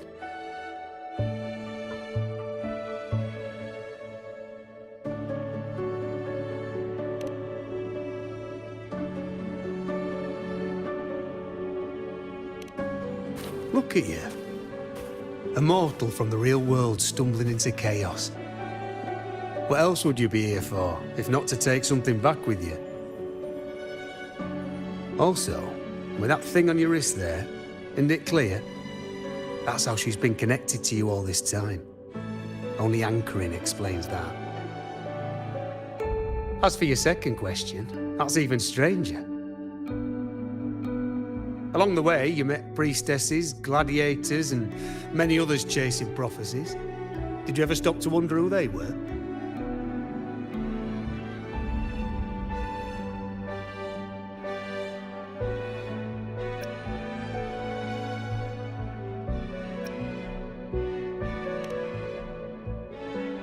What is it you expect to hear then? I'm a blacksmith, long dead. Once a forger of weapons. A father to a daughter. A reflection of her past in the chaos.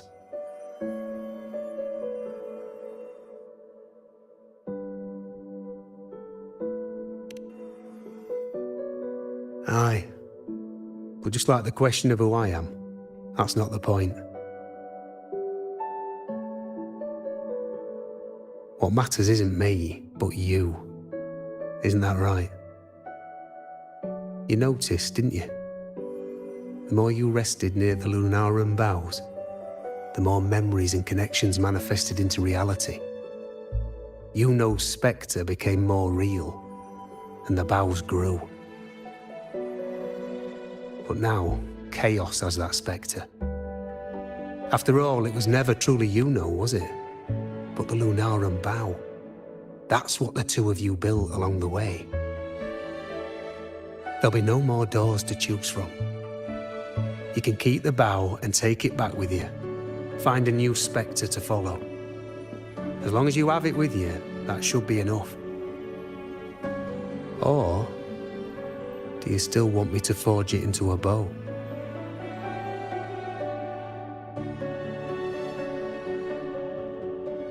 We were gathering the Noran boughs to forge the bow. Just like I came here only to anchor her and bring her back. If you cut it here, all your previous anchoring will be for nothing. You might have to start over many times, with things going even less smoothly. Are you willing?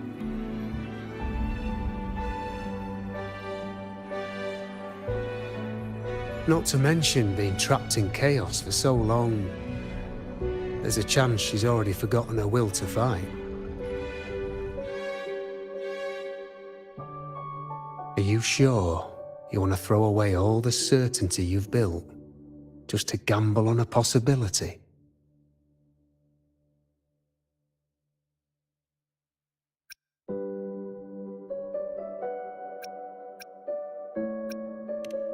Forgotten? To fight? I don't know who you think she is, but the Yuno I know is not someone to give in so easily. She promised we'd meet at the end. As long as Yuno needs a bow, I'll be the one to carry it for her. I always thought you followed the light's guidance. Now I see you reached this point because the light followed you.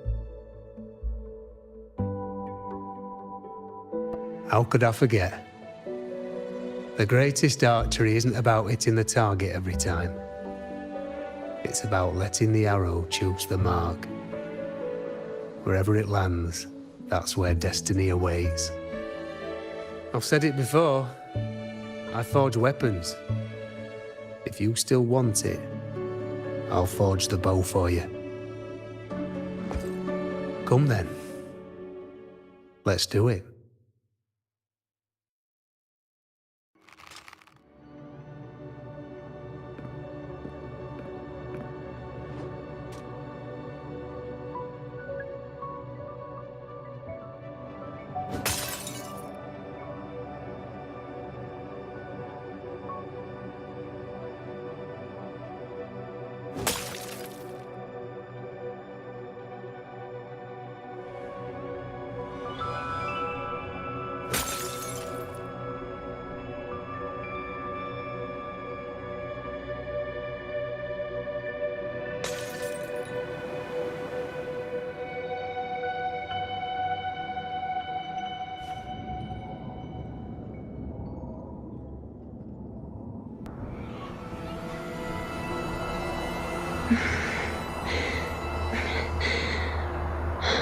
This is...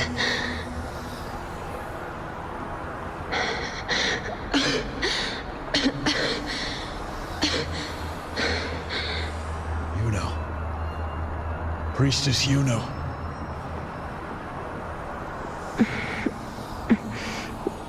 This again. My head spinning, my arms and legs. It's like I'm underwater. So heavy. I saw the Unwritten One at the divination altar at the Agora. And then... Go back, Priestess Yuno.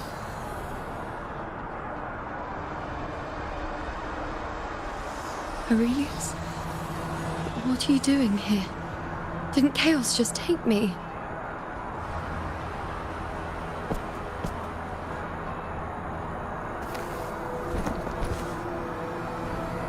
This place must be where I gave my last prophecy 3 years ago. At the end of the spring basin where the dark tide surged.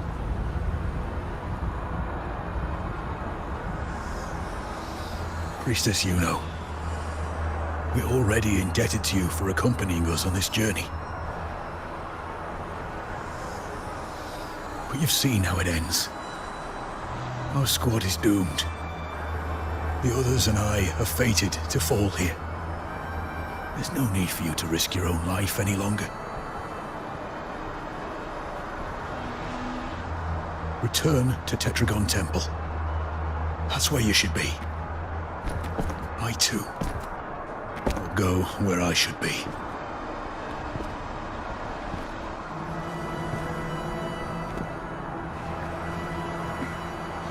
Words fit for the abyss. Don't you dare underestimate me. Where to go, what path to take, that's something only I decide.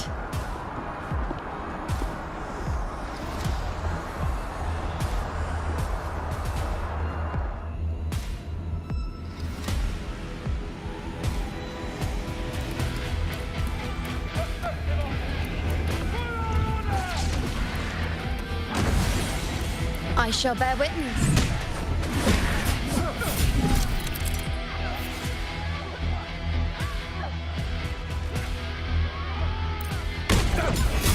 Nonsense.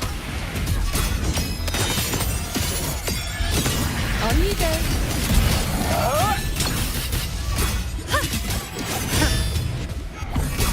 Present your offerings. I feel much better.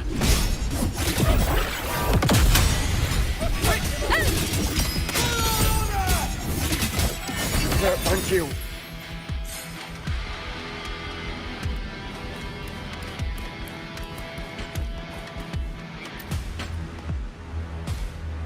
Are you the priestess Aurelius spoke of? Thank you. Back there, closer to the surge. They need... Don't push yourself. After what you've just been through, it's enough that you're still on your feet. Treat your wounds first. Leave the back up to me.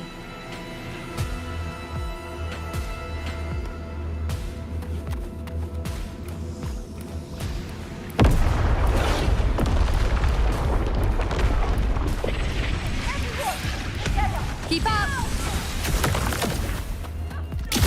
Is that all? On you go.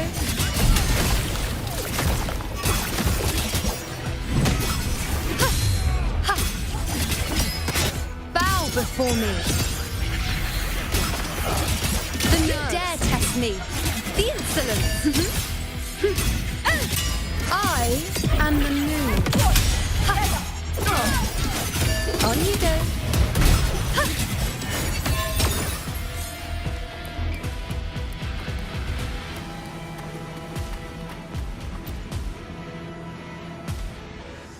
Thank you. I feel much better. I can still... Definitely not. You are too wounded. Before worrying about them, make sure they don't need to worry about you. I know what you're planning. I'll go in your stead.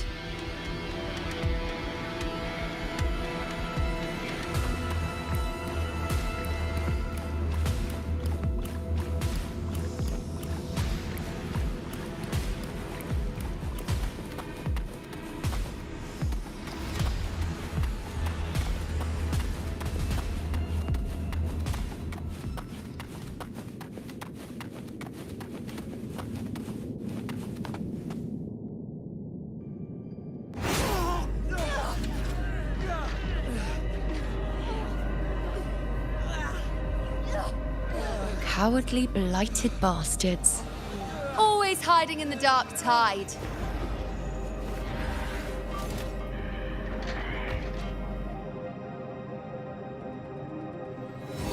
Then I'll send you right back into it!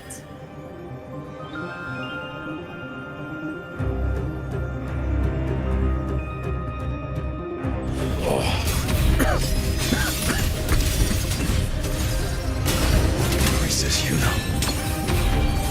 Thank you. You and all of us. Done well.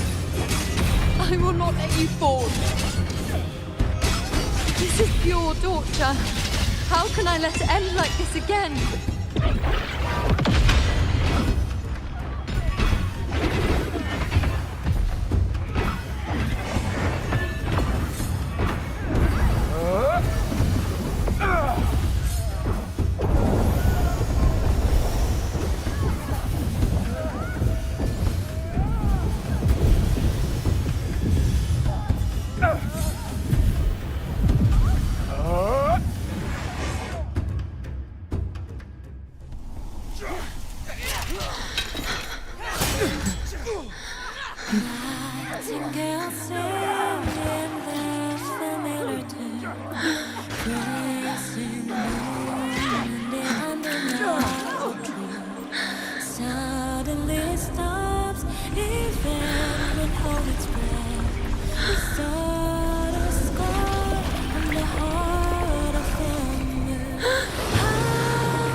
Again, as always.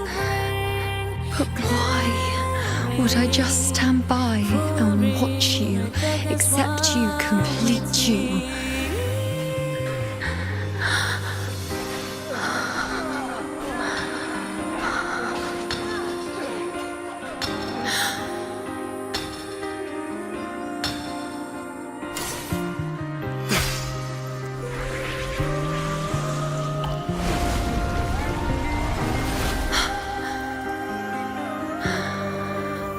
No. Even if the end is here, unavoidable, I still have the right to refuse. The Lunaran bow has grown strong. From now on, I need no one's guidance. Because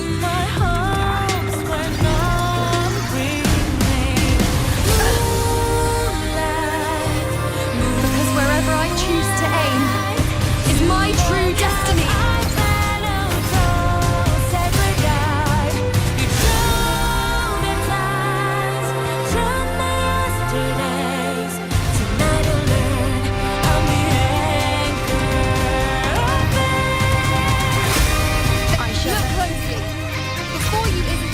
Dark tide can devour.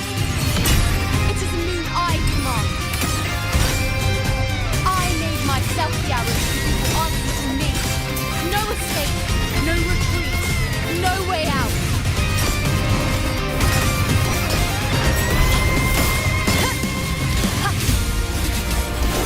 Bow before me.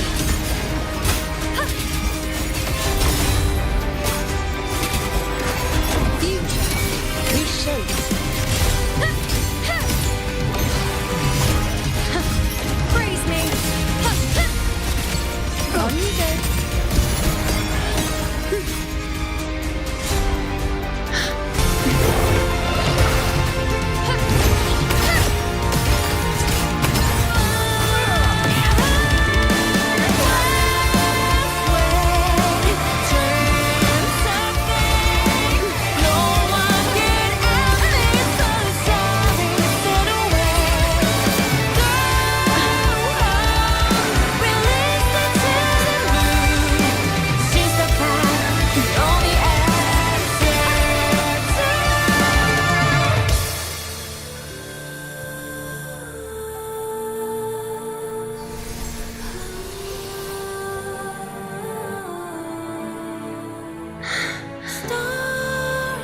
I told you.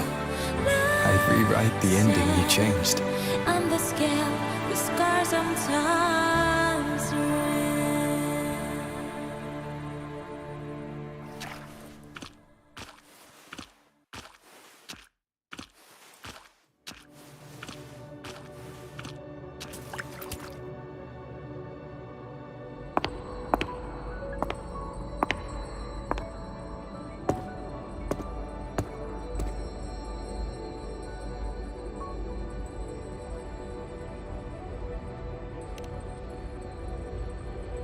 Yes.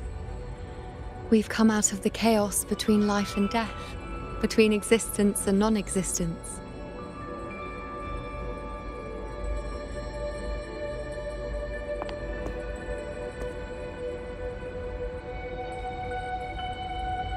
There aren't any guiding traces, no visions of fate's hand. It's just you and me and our own grasp on what's to come. Compared to before, now what we see is...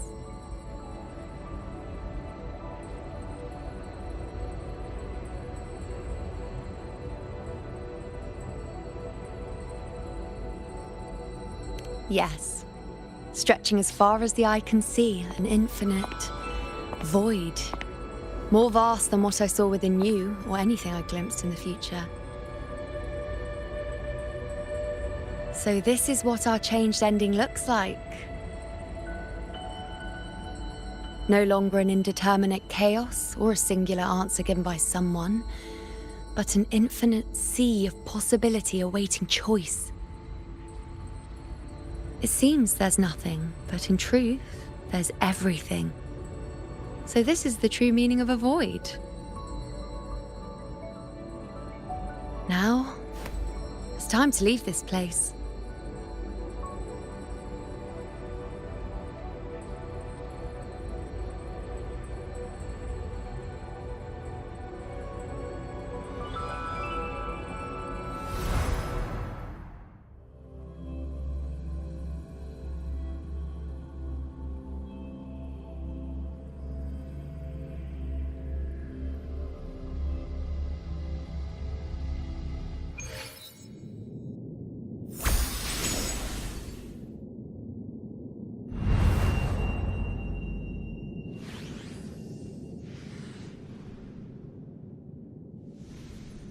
Wait. Why is it only me?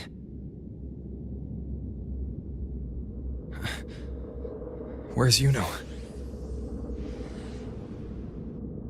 The way into chaos is closed. Lilibet's not here either. Did the ink ring fail? Or is it not over yet? But Yuno and I made it to the very end. Does this mean this is the new ending I created?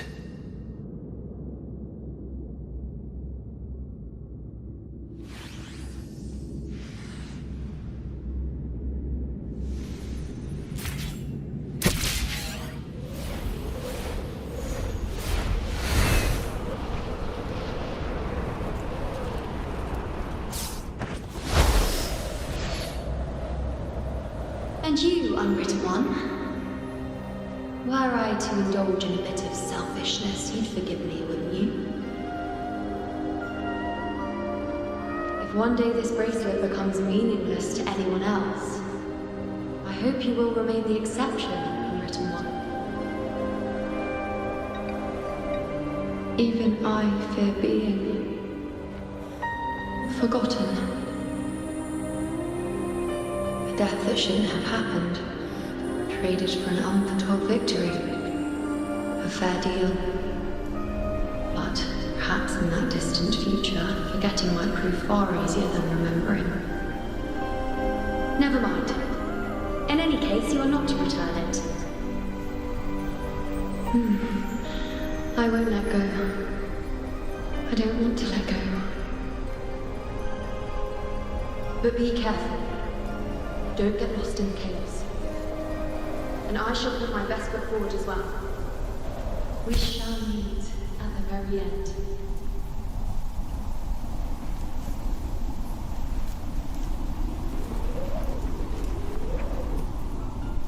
I don't see Lilibet anywhere. I'll ask those priestesses over there.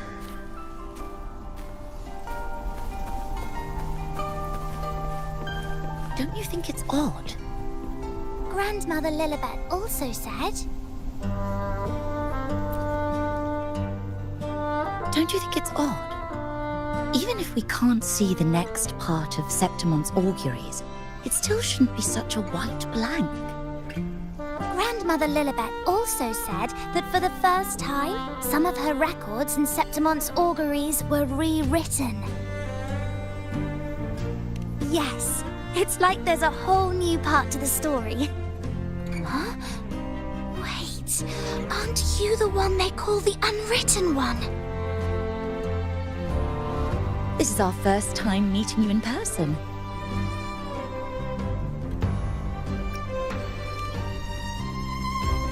She returned not long ago, but she was here just now. Oh, I think I know where she went. Underground. I don't know why, but things just keep happening today. Apparently, that Ovidius, locked up below, overheard the priestesses talking about some prophecy and escaped. Just like that. I think Lilibet must have gone to handle the situation. No, that's not it. Ovidius wasn't being locked up. He chose to stay here. If he wanted to leave, Lilibet wouldn't worry about him. I think she was called away to the celebration. Ah, yes. I saw a girl with 2 blue, or was it black, ponytails.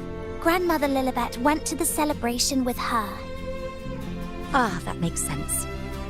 It must have started by now, then. Before the oration ends, Lilibet would definitely need to be there. Do you know... Yuno? I don't think I've heard that name before. Do you mean that's the girl we're talking about? Apologies, I didn't have a good look at her. We've only just become priestesses. There is much we still don't know about this land. Maybe she was Yuno. If it's important, perhaps you might try looking for her at the celebration.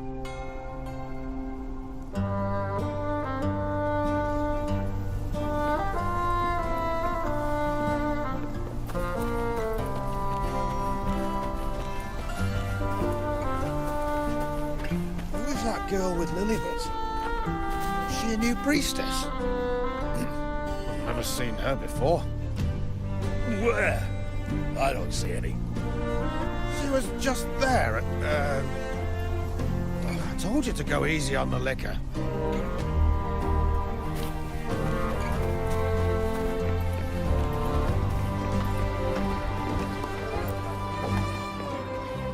Oh, it's the unwritten one, eh? How have you been holding up?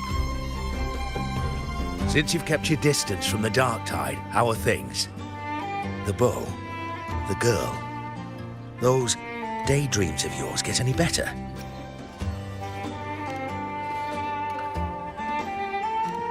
Let me think. Plenty of fresh faces here, but dark blue ponytails. Ah, I think I saw a girl like that. She walked like a cat, as nimble as they come. Seemed she was looking for someone too. She was just over there. Step right up, folks. Step right up, folks.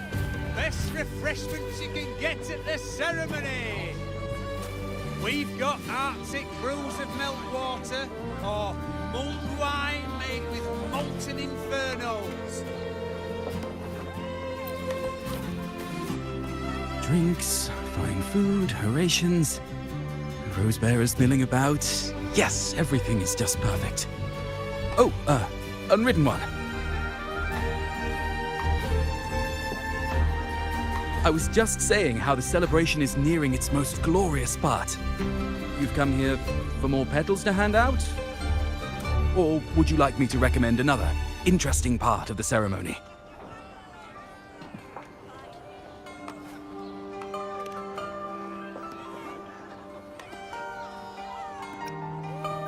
Ah, the name has a lovely ring to it, but I'm afraid I don't. In a celebration this grand, it's easy to get separated. I'll keep an eye out for her for you.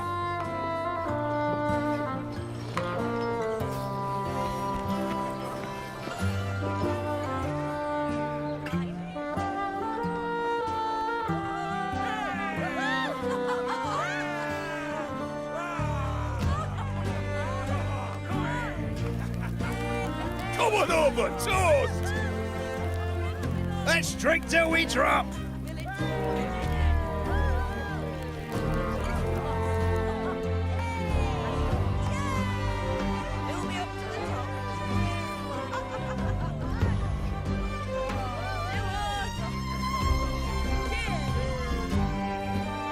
We should just live in the moment and enjoy what we have now. That's more like it.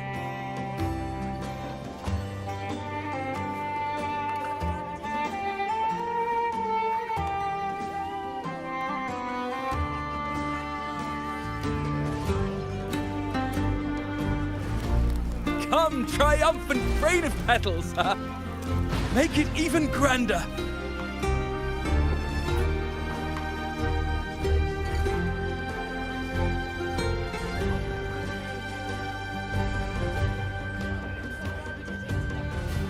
Didn't you tell me we would meet at the very end? Then why can't I find you?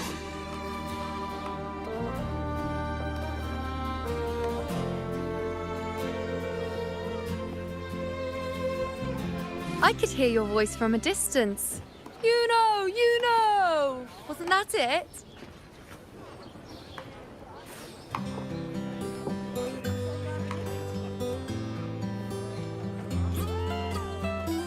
Seems like you're in an awful hurry to find someone.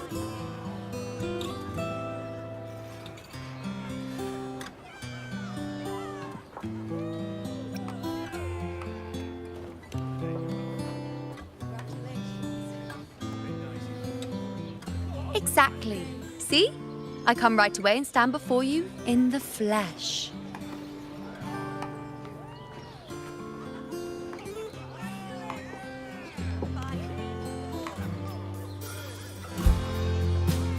It's just like you saw at the end of the chaos.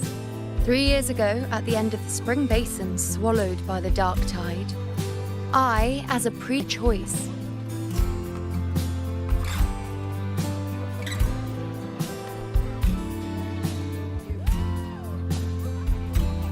I was so done with just being dragged along by the moon's whims.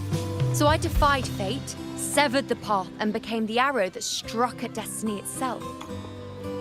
After that, I lost the ability to see clear visions of the future. But in return, I gained the power to anchor the Dark Tide's creations. With that, the last prophecy I saw changed slightly. In a squad doomed to fall, one survived. Aurelius.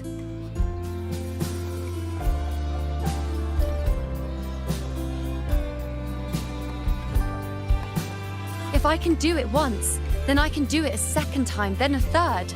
Perhaps one day I can overturn more destined futures.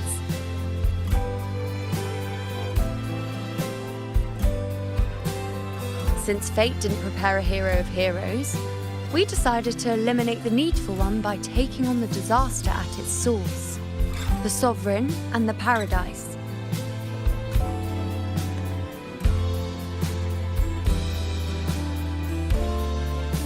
This is the plan Augusta and I made, though I did hide the teeny tiny cost.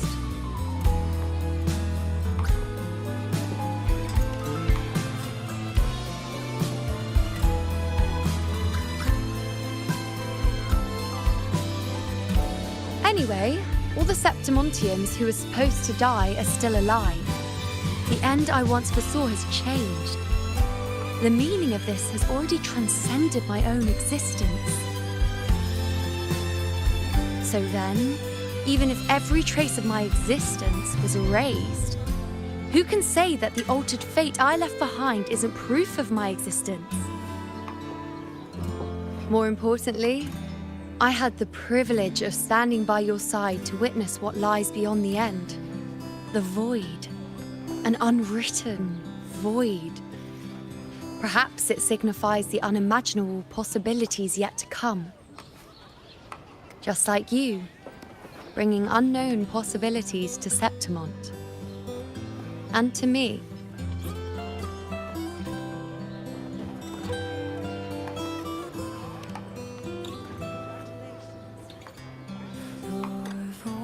Why? Sacrificing myself? Or just trying something I'm not sure about?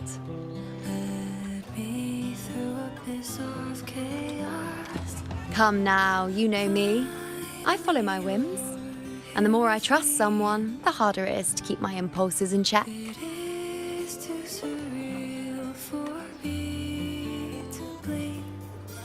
I'm not one to make promises I can't keep. But I'll promise you this. If there is a next time, you'll be the first to know.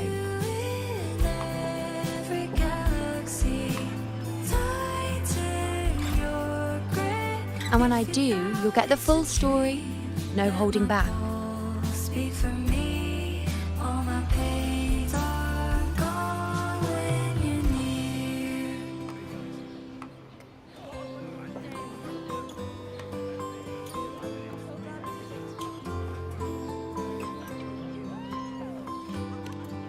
I've run into a few friends since being back. Not one of them recognized me. Guess the memory of the you-know they once knew is just the price we had to pay. But at least, you still remember me. You pulled me from the chaos and brought me back to existence. That's enough. Oh, I'm certain Augusta and I, along with the rest of them, will be thick as thieves again, this time creating new futures. You really shouldn't underestimate my charm.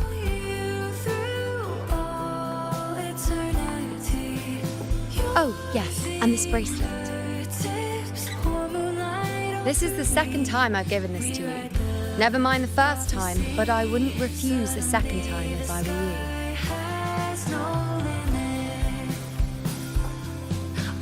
you. Being the second time means there's been a change. Now it's a testament to our secret little interaction.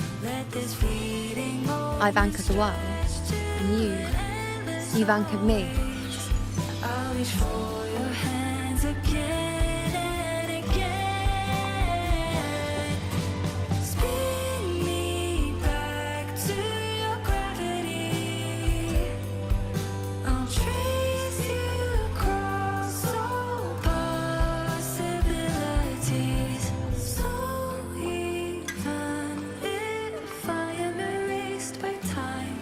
I'll follow echoes of memories to find you once more. As for any matter pertaining to me, what you saw in the chaos and what transpired, do not breathe a word of it to another soul. Understand?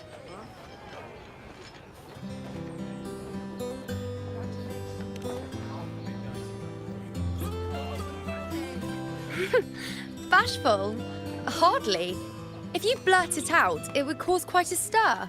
All that explaining would be too much hassle. Besides, to them, I am quite the anomaly. If the truth came out, the first reaction would be shock.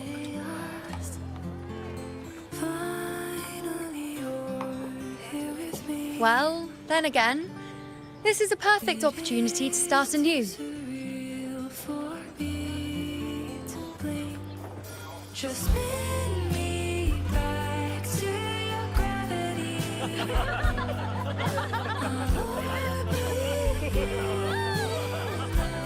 Every galaxy. In Septimont, it would be a crime to miss the height of the celebration. After fighting side by side, we share honey and wine under a rain of petals, drinking to our heart's content. Surely you've heard of this little tradition of ours, haven't you, Unwritten One? Come on, let's go. Together. To be drenched in those rose petals that smell of glory and triumph.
Alright. I think it's time for me to say some stuff before we finish here for today.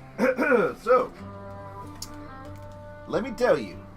Let me say that this was very, very just... this is a testament to my connection. This was very sweet, man. This was a very sweet arc, man. I gotta say, Yuno, man. Fucking Yuno. I mean, like, what the... So, I was piecing together and say, wait a minute. So, she is kind of like, you know, kind of forgotten. Well, right, at this point, she is forgotten. I mean, nobody knows who she is. Other than Rover. Rover is the only one who knows who Yuno is. And that's pretty much what kept it. Just pretty much said that, yeah, well... How so? And how did it became? Well, she did disappeared. She died. She really was, and she was in the realm that is chaos, in which, of course, I would say it's Hades, but okay. So yeah, I would say that was a very beautiful arc, to say the least, just to really as much try to bring back a person in which, well, we were only briefed at the beginning, and we kind of didn't care as much, other than, well, you know, she's a character. I mean, look at her. She was really beautiful to look. I mean, I'm just saying that I know she's a priestess and all, and she can, well, she used to foretell some, you know, past and present, and you know, just predictions. But I guess you know, everything she said really as much just really ended up being bad, and really as much not too good. And she kind of like felt that, well, you know, she didn't really want any of that. She really would, you know, kind of got lost in herself. And well, the way she really as much put, she really did. She didn't really want. She didn't want any. So her existence. Well, I guess at the end of that battle, when we had that, well, she really did sacrifice and truthful that she really did just want to be not known and never to be. Kind of like, man, what that story kind of reminds me a bit about. Oh, that's right. Kind of reminds me of Remember Spider-Man No Way Home at the very end? Yes. Basically, it's that type. Like, yeah. You don't remember who Spider-Man is? Well, you don't know who Peter Parker is, but you know who Spider-Man is. That's basically what, I guess that's the thing I could compare it to as to say. But, yeah, I mean, that's basically what I'm pretty much, I'm just thinking from the top of my head.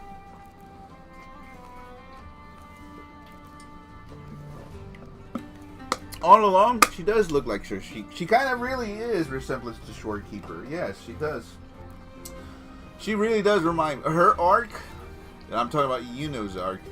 She really does have the resemblance, almost similarity to what Shorekeeper has gone through. You know, she, like I said, just like Shorekeeper, where once again she sacrificed and just really gone into interstellar and just lost in space on want to be to sacrifice. And then of course, you know, Rover here just said no. He wants to be. He's a Chad. He wants to rescue that woman. Even though that woman he never remembers as to, but he knows that he should, and he did. And that was also another sweet tying story. So yes, this is basically, like I said, like Uno's basically is similar to a Shorekeeper. So, but still, keep it nice, keep it very as much engaged, and very much, you know, just keep it really as much really really good told story. it's not over until the kind of thing Rover does. Oh boy, I do say I will be waiting for that day to come there. Oh yes, but yes, I would say once again, yeah, I did enjoy this arc too. I do say I do like you.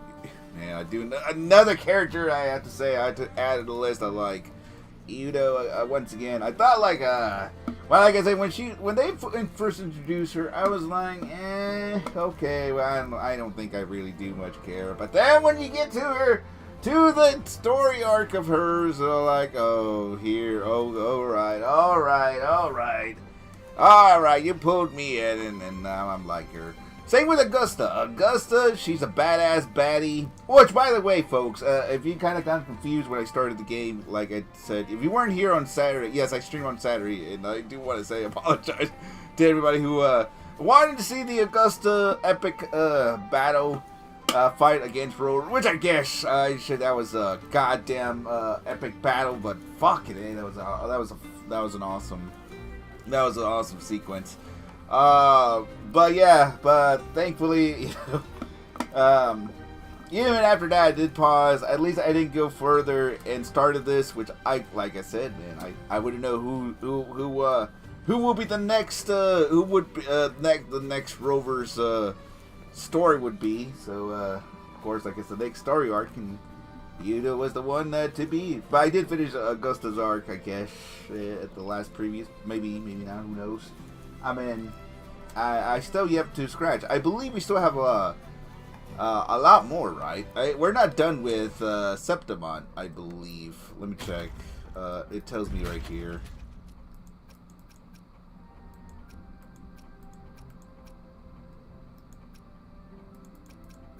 No, it does still be, but yeah, we're not done with it yet. I knew it. We're not done with it.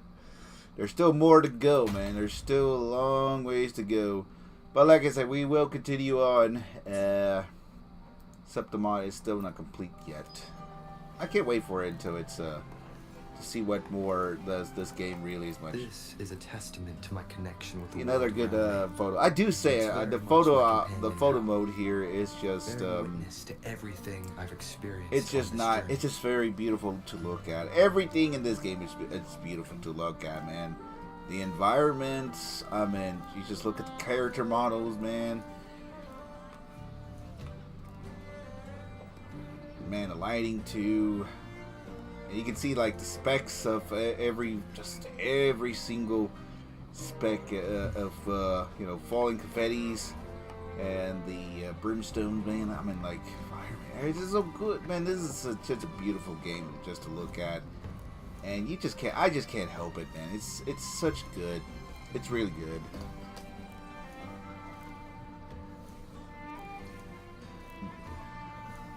I think there will be more Catarina and Augusta coming, so that's great. I would love to see more. Yeah, like I said, I'm not done with the Septimon arc. I guess we're still long more. So you guys are here for the journey. So we'll just still continue on, but definitely more. But yeah, that's gonna be it for me here, folks. I mean, like I said, I've been streaming for 3 hours. I do, like I say, these arcs can go long as between 3 to 4 hours. That's why I kind of put it under between 3 to 4 hours of stream time, because I do believe like each arc will be longer than the previous one. So I wouldn't know how long will it take. Like I said, the majority of this game is basically cutscenes, like maybe 85% of cutscenes, 10% of gameplay, and just 5% of me just fooling around. Basically just to, explore just a tiny bit. Or maybe just do a little quick dailies and stuff, but, that's the 5%. But like I said, man, I am mostly enjoying the main story arcs. Currently for now, I know a 3.6 update is out. I know the next story arc, and people kind of want to see me get to that, but I don't think we're going to get to that anytime soon. And even so, like I said, I still don't know any of the characters I've experienced on this ahead. So like I said, I'm just right now currently to get to know who Augusta, Eudo, Catrothea. I mean, right now this is the current right now. So yes, even I would know who's who at this point. So yeah, we're still going to continue on doing the main story arc. So for those who are in it for the ride, you know you're in it for it, and I'm definitely here for it. So yeah, it looks pretty good on Xbox, doesn't it? Yeah. I forgot to mention this to everybody out there. I am playing this on console. I'm playing this on the Xbox Series X, by the way. I am playing this on console. This is not PC. Yeah, if you're wondering, like, wait a minute, you could have been over at the 3.6 up to, yes, but unfortunately for yours truly, who is mostly an Xbox console player, quote unquote, this game did not come out until after, I guess, right after the Cyberpunk ended its a collaboration run. Like literally, it's already been a month. It's already been over a month. So yeah, literally, like at that tail end of it, it started rollout to be available to the Xbox, and I just happened to say, yeah, I just wanted to try it out and just wanted to see what was the whole buzz about, because I've been playing Zenless because I'm a Zenless Zone Zero player here, folks. I've been playing Zenless. I understand Gacha, and I knew about Wuthering Waves. I just, I've never had the opportunity to play it because, like, it's been always a PlayStation X, PC exclusive until they finally brought it to the Xbox, and once it was available and I saw it, I was like, all right. And by the way, I do have like exclusivities of freebie stuff on playing Wuthering. So if I play Wuthering, I get some free freebies. That's like that's an Xbox Ultimate thing that they do, I guess, for every single major update they'll give. So thank you for that, Xbox. But yeah, like I said, I'm still new. I'm still like a novice. Like, you can pat me in saying like, yeah, I'm still fairly new to the world of Solaris 3. But yet, I like I said, I understand right now what's going on bit by bit as the main story arc follows, as we explore a little bit more to the world. It reveals itself, but like I said, I'm very much enjoying it. So I'm very glad that this has brought on the Xbox. And, it looks beautifully well. I have been having no issues whatsoever. So if you've been watching, it hasn't been stuttering. So it has not been stuttering. I don't know why people have been asking like, it doesn't seem like it's gonna run so well on a toaster. Well, folks, I don't think a toaster would be running like this to have no stuttering frames, or better yet, just to look this good. And by the way, I don't have to worry about memory sizes, because the memory size is maybe almost nearly 300 gigs at this current rate. I'm not joking. Almost 300 gigs of downloadage. And this took me about a good... maybe about a good 2 hours for it to fully complete it the first time I installed it. That was not fun to really as much to have. And like I said, I get it. The main reason it has is because even not for the world, but they had to create all the dialogues for the story, the voicing, the whole 9 yards of this. And I can't understand why this game is a shit ton of memory. People would, if you play this on phone or mobile, I'm pretty sure you can only limit 1 or 2 games, and that's it. You can't have more. But on consoles, like I said, at least I know PC would say, well, PC can you do? Yeah, well, you had to buy more memory uses, and that just takes a shit ton of money. But thankfully, when I own an Xbox, I have like 2 or 3 memory storage units, so I can get up to 3-5 terabytes of storage, so it doesn't matter. I can really go as much higher, so I don't have to worry about download high memory storage. It has to be, because I'm surely like you won't be able to see me playing Zenless and Wuthering back to back and saying, how do I still play these two games, but yet I still have a lot of memory? Yeah, well, because I'm a console player. I save, man. I save, and that's how I roll.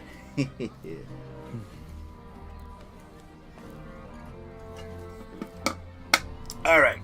So, once again, I think that's going to be it for now. Although there's one last thing I need to do before we finish right here. I believe we're not going to continue on the story, but let me check my guidebook. I think we're good. Yeah, we do.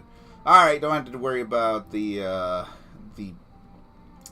whole, like, well, you can really complete, at least that's the good thing. So just claim it all, 150, and all that good. What else I need to, I don't have anything to unclaim, so. That's it? Okay, I don't have anything else to... Alright. Just want to make sure of anything else. Alright, good. I don't have anything else. Alright, good. Think any originators don't need to upload trophies. Yes, gotta make sure to claim everything. Just for points.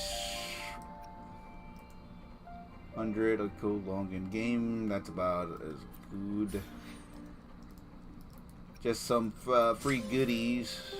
I don't have never for that. I don't have to worry about that. We may worry about that another time. I think that's about it. Yeah, I don't have to worry. Well, I would just for, but not right now. I don't feel like I should do that at the moment. Not until I'm actually maxed out to get to level 50, and then I can start accumulating. Even though I'm accumulating just bits by bits to have equipment. Anything else I need to do before anything this? Yes. But tomorrow we should continue on with the story. We're still going to continue on Senator Relic and Reguna. Okay, so it looks like we're going to go to Reguna. Dawn breaks on the dark tides. Ooh. That seems like, ooh, there's going to be something big is going to happen on this one. And that one, we're not going to worry about it at the moment. I'm not going to worry about... I know companions, I would love to. Oh, man, I really, really, really want to, but maybe I will do it on a Saturday. I can do these on Saturday. Saturday, I'm available. I could do the companions, maybe one or two, maybe possibly three fit in for a companion story. I can start having those. Not worry about event stories at the moment, exploration quests. It's not until we're like completely done with all the main quest, and then we can worry about it. Yeah, like I said, most of these will fall under the next time we'll come back around, or at some point in the future. All right, resonators. Anything I need to upgrade? I will be there for everyone. Nope. As we head toward our shared future. Well, nothing I can upgrade at the moment. That's why I was like, I'm actually at a standby here. All right. I think that's it, right? Yeah, I think that's right. All right, let me just leave out this photo mode here one last time so I can put this on the thumbnail. Not that. I put this on the thumbnail, so like, all right, where we at? You're in the way. You're in the way of the foe. Let's put it like. Let's put it like that. Nope. No. Perfect. Awesome. I don't need anybody in the free. Awesome. All right. So once again, folks, that's gonna be it for this Wuthering Way stream. Everything I've experienced. Yes. I am ending it. It's already passed over 3 hours. We just finished up. Like I said, Yuno's pretty much Yuno's arc. If you missed out, you can look back in the archive on today's episode. Well, this is not episode number. I guess today's date would be 8/25 or August 25th, 2026 completed. So this is the end for this arc, and in the next one we'll be continuing on for the next main arc. If you do not want to miss the next arc, make sure to follow me on Kick, Twitch, YouTube, at Mr. B and King. I shall return tomorrow. Hopefully I'll be back. I'll be on by 3 p.m. Central, 4 p.m. Eastern tomorrow. A little early because, like I said, I am intending to do a 4-hour session. Like I said, I'm trying to do a 4-hour session because I don't know how long these arcs can go. Like I say, you can go. I was saying originally I said 2 hours, but 2 hours was enough. 3 hours, but 3 hours was enough because, like I said, there was a small gap. I don't want to miss anything. I want to make sure that I can get to and finishing each and every story arc that I can. And I'm not rushing or anything. I'm keeping pace. I want to keep things as, just keep it lore wise, and just keep it things that's under my pacing. Of course, I'm not gonna be anybody who else. This is all live gameplay by yours truly. I'm just here to chill. This is all just a chill stream. No commentary, nothing. Unless at the end of it, I'll come on to tell you guys, like, that's going to be the end and all that, and I'll give you guys my thoughts and all that. That's basically, that's going to be how that's how my stream works, basically. All the time. It's just me coming out at the very end just to, say good night to everybody, and of course, having quick thoughts. All that good, all that stuff. So, but once again, I already said all my thoughts about this arc, and so far, we will continue on tomorrow. So, hopefully, I'll see you tomorrow. Make sure you'll follow me. If you're on the YouTube side, you'll be notified when the next stream will be live. Once again, 3 p.m. to 4 p.m. Eastern is my goal. If I can't make it at that time, then 4 p.m. to 5 p.m. Eastern. I'll try to make it work, but like I said, man, I've tried to make things work as much as I can. There's one thing I need to add. Thursday. I think Thursday would be good, right? For 4? Yeah, Thursday we should be good for 4 p.m. to 5 p.m. Eastern. And then on Friday, 3, 4, 5, 6, 7. Hopefully if I can get on Friday at 3, that'd be great. But then again, I may have to double check on I think we're good. We're good on that time. I was thinking about something else, but my scheduling is a little bit tight. It can be tight because IRL stuff and things. I had to make things work, but thankfully today it did work out for me. So yes, I hope you guys really as much enjoyed this live gameplay session. So once again, thank you once again for watching me playing tonight's episode. Why do you keep saying it? Well, this live session of Chillin' in Wuthering Waves here. I'm your host, Mr. B and King, for those who know who I am. I do these Wuthering Wave streams every Tuesday through Fridays. Weekends, if I can, weekend. But Saturday, I do believe I'll be available for Saturday to do a 6-hour session. Yes. I think I'll be available this Saturday at the 12 noon Central Time, 1 p.m. Eastern. Yes, I'm not crazy to say that because, like I said, but this is not for the story. This is mostly just to do the companion story, so I can really as much understand each companion story.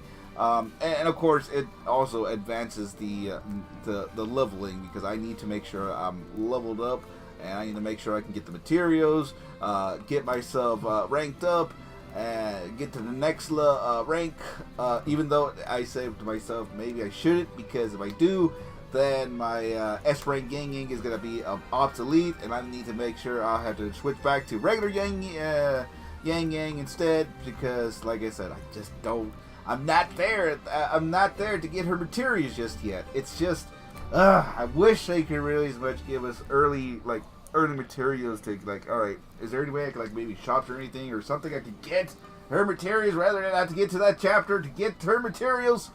There is no other way, no other way around. So I'm just stuck.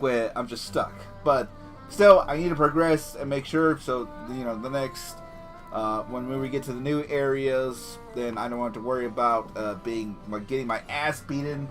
And such, but that's how I work. That's how things I work. So anyways, Once again, I hope to see you guys on, let's see, I'll see you guys tomorrow. Connection with the world around me. Right, tomorrow, 3 p.m. Pacific, 4 p.m. Eastern. I hope to be live at that time. But in the meantime, I'm going to take a little bit of 5-minute breather. I'm going to be back here in about, let me just put this, switch this here to 7:30. I'm going to play some Team Fortress 2 here for at least a good hour because I need to be out to, do some IRL stuff.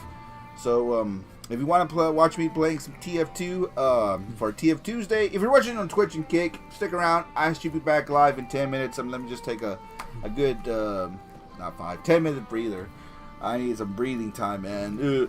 You know how long whenever you do these long live sessions, it does take a little bit out of me, and I need to rest my thumbs just a bit. But I should be good for Team Fortress 2. And by the way, if you're watching this on YouTube, you'll be sent to the scheduled one. I do believe. If not, it's there. If you wish to, to see me stream more. Otherwise, if you're here for the Wuthering Waves, then see me back here tomorrow. 3 p.m. or 4 p.m. Eastern is the time, and we'll be continuing on with the main storyline. However much, but I am not going to surpass after 7 p.m. 30 p.m. Eastern because I got to do other things. So, anyways, I'll see you tomorrow. If not, we'll see you on the next stream. So, once again, follow me on all the platforms. I hope you enjoy the stream. Hope you have a good rest of your day, night, whatever you're watching this. And I do a bid adieu and good night. Buenas noches. And until next time, folks, we'll see you on the next one. And I'll see you here in 10 minutes for Team Fortress 2. If not, we'll see you tomorrow for Wuthering Waves. Alright, bye. That's it for the stream. So, good night, everybody. Thanks for watching. See you for TF2. If not, we'll see you tomorrow for more. Bye, everybody. Good night.